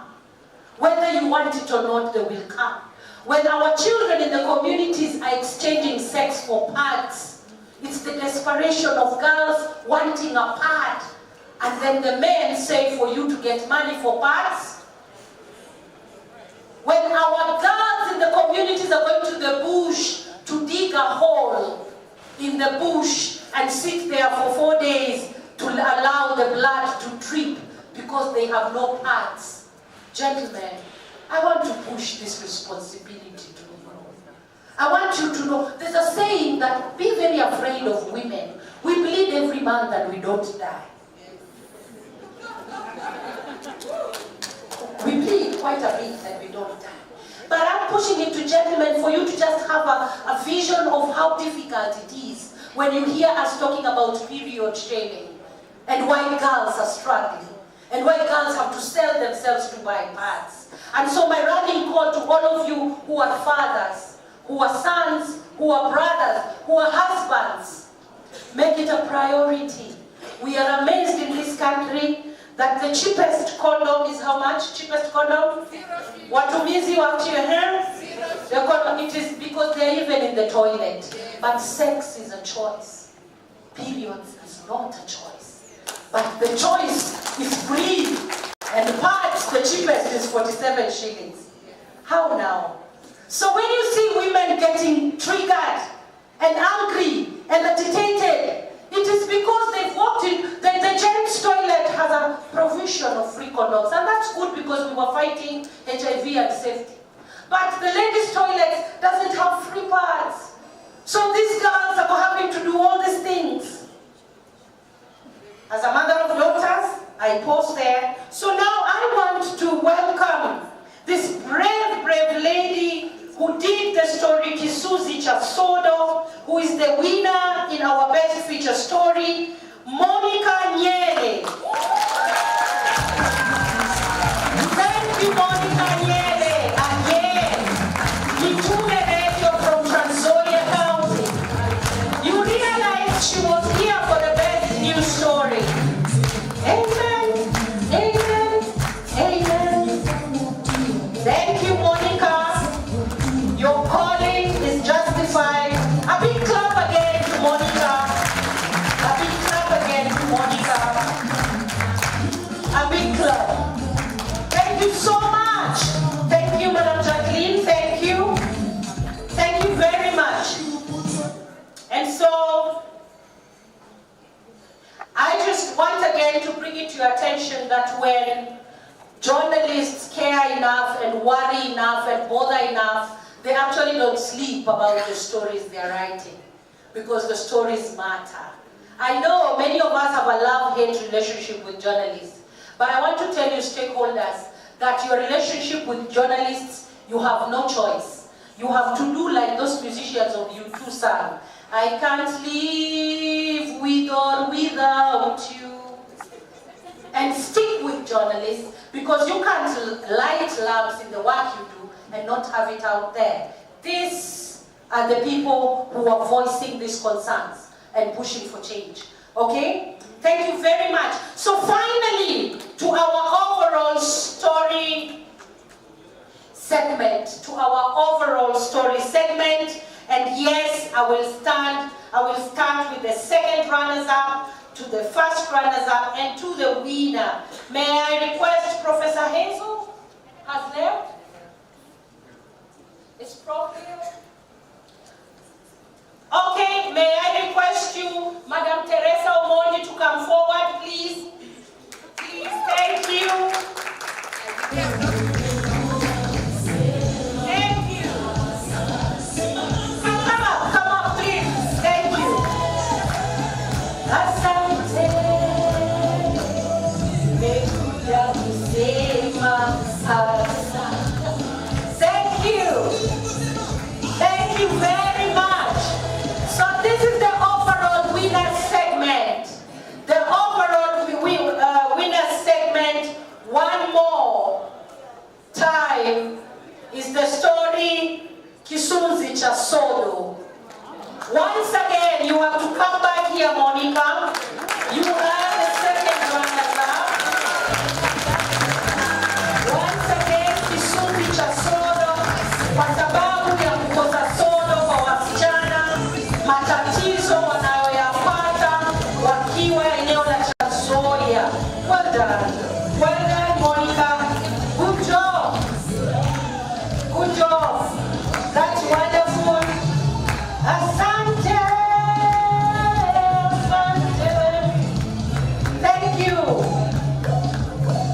Thank you very much. Thank you. And for the first runners-up, may I now call upon Casper Penny, Country Director, Mastercard Program. Yes. Casper Pedro. Asante. Karibu sana. A big clap for Casper as he comes up. Thank you very much. Thank you very much. And so this is the first runners-up in the best overall story. And once again, the story from Garissa County about painting the green picture on girl child education in Garissa County takes the day. So the study conducted in 2022 stood at 11%, and the need for us to work very quickly over the alarming rise of dropout cases in Garissa County. We are grateful for the author of this story, because counties that are outside Nairobi, normally the remote counties, don't get enough airtime, they don't get enough space. Yet we have to continue doing it because we have to be intentionally inclusive. Astariko, I am very happy. A big clap for screening Astariko from Garissa County. Thank you very much for this first runners-up again, Astariko. This story must have really painted the picture of Garissa County, and by extension, it really brings out exactly what the situation is. Thank you very much, Mr. Casper. I come to the final winner of the overall story. You might want to say Mildred. I've been talking from, what time was it? The final winner of the overall story. And as I call upon the final winner of the overall story, I want to once again repeat to the media colleagues in the room, all of you are worthy. You've all done well, and you're doing great, and you have to keep up and not stop. Because when media stops, we renege on our responsibility as the fourth estate. All of you have done well. And while the DJ is getting me the music to get the final winner of the overall story, may I ask Miss Catherine Matara to please come forward to help present this award for the overall winner. DJ komziki yangu. DJ komziki yangu. Tunataka kudance kabla. Thank you, madam. Please come up, madam. Thank you very much. Thank you. Before I call her up or him up, Thank you very much.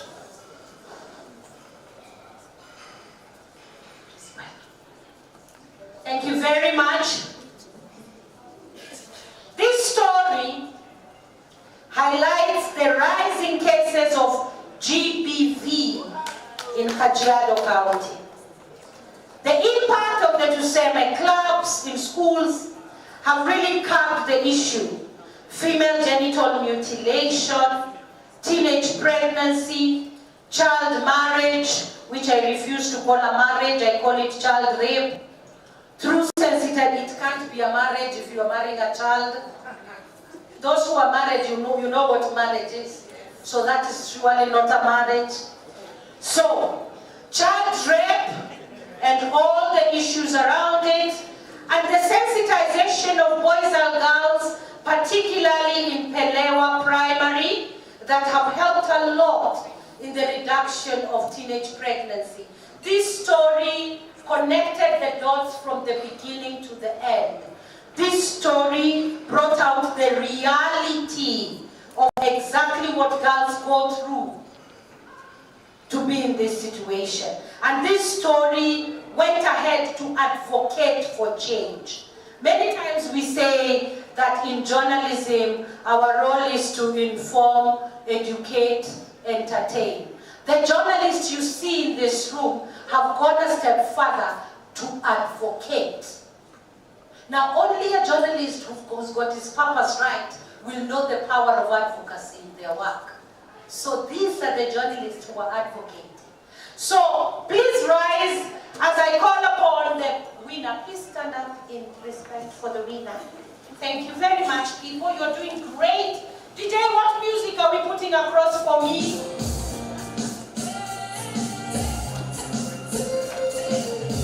Yes.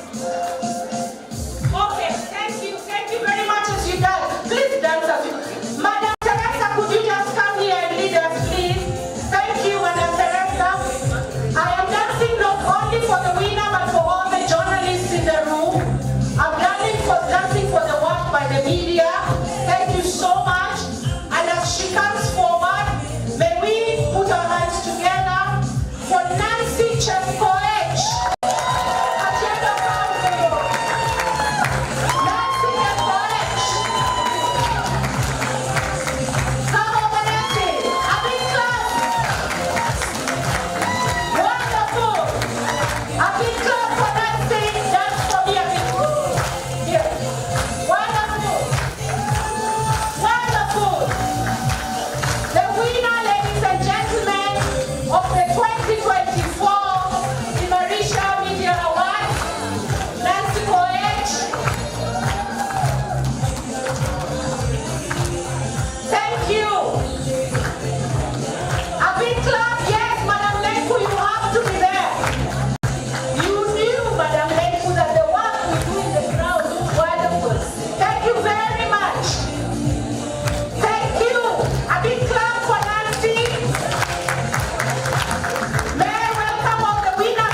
Trust me, you can frame it. Hold the awards up, slightly up. Thank you very much. May I present to you the winners of this 2024 Imarisha Media Awards. And even as I do that, as they stand there, please bear with me. I want to invite all the journalists to come forward. Media, come. Please come. Please come. Please, journalists, please come forward. Please, journalists, especially in the Imarisha program, please come forward. Please clap for them as they come. Please come forward. Please come forward. Please move here to the front. Yes, all journalists of the Imarisha program. Well done, team. You've done a good job. My microphone, with or without sound, I will speak. Well done, team. Well done, good job. Well done, good job. Please keep going. Please keep clapping for them. These are the media. These are the media. These are the voices. Wonderful. Yes, let's just try and fit in there. I'll move. Thank you. Thank you very much.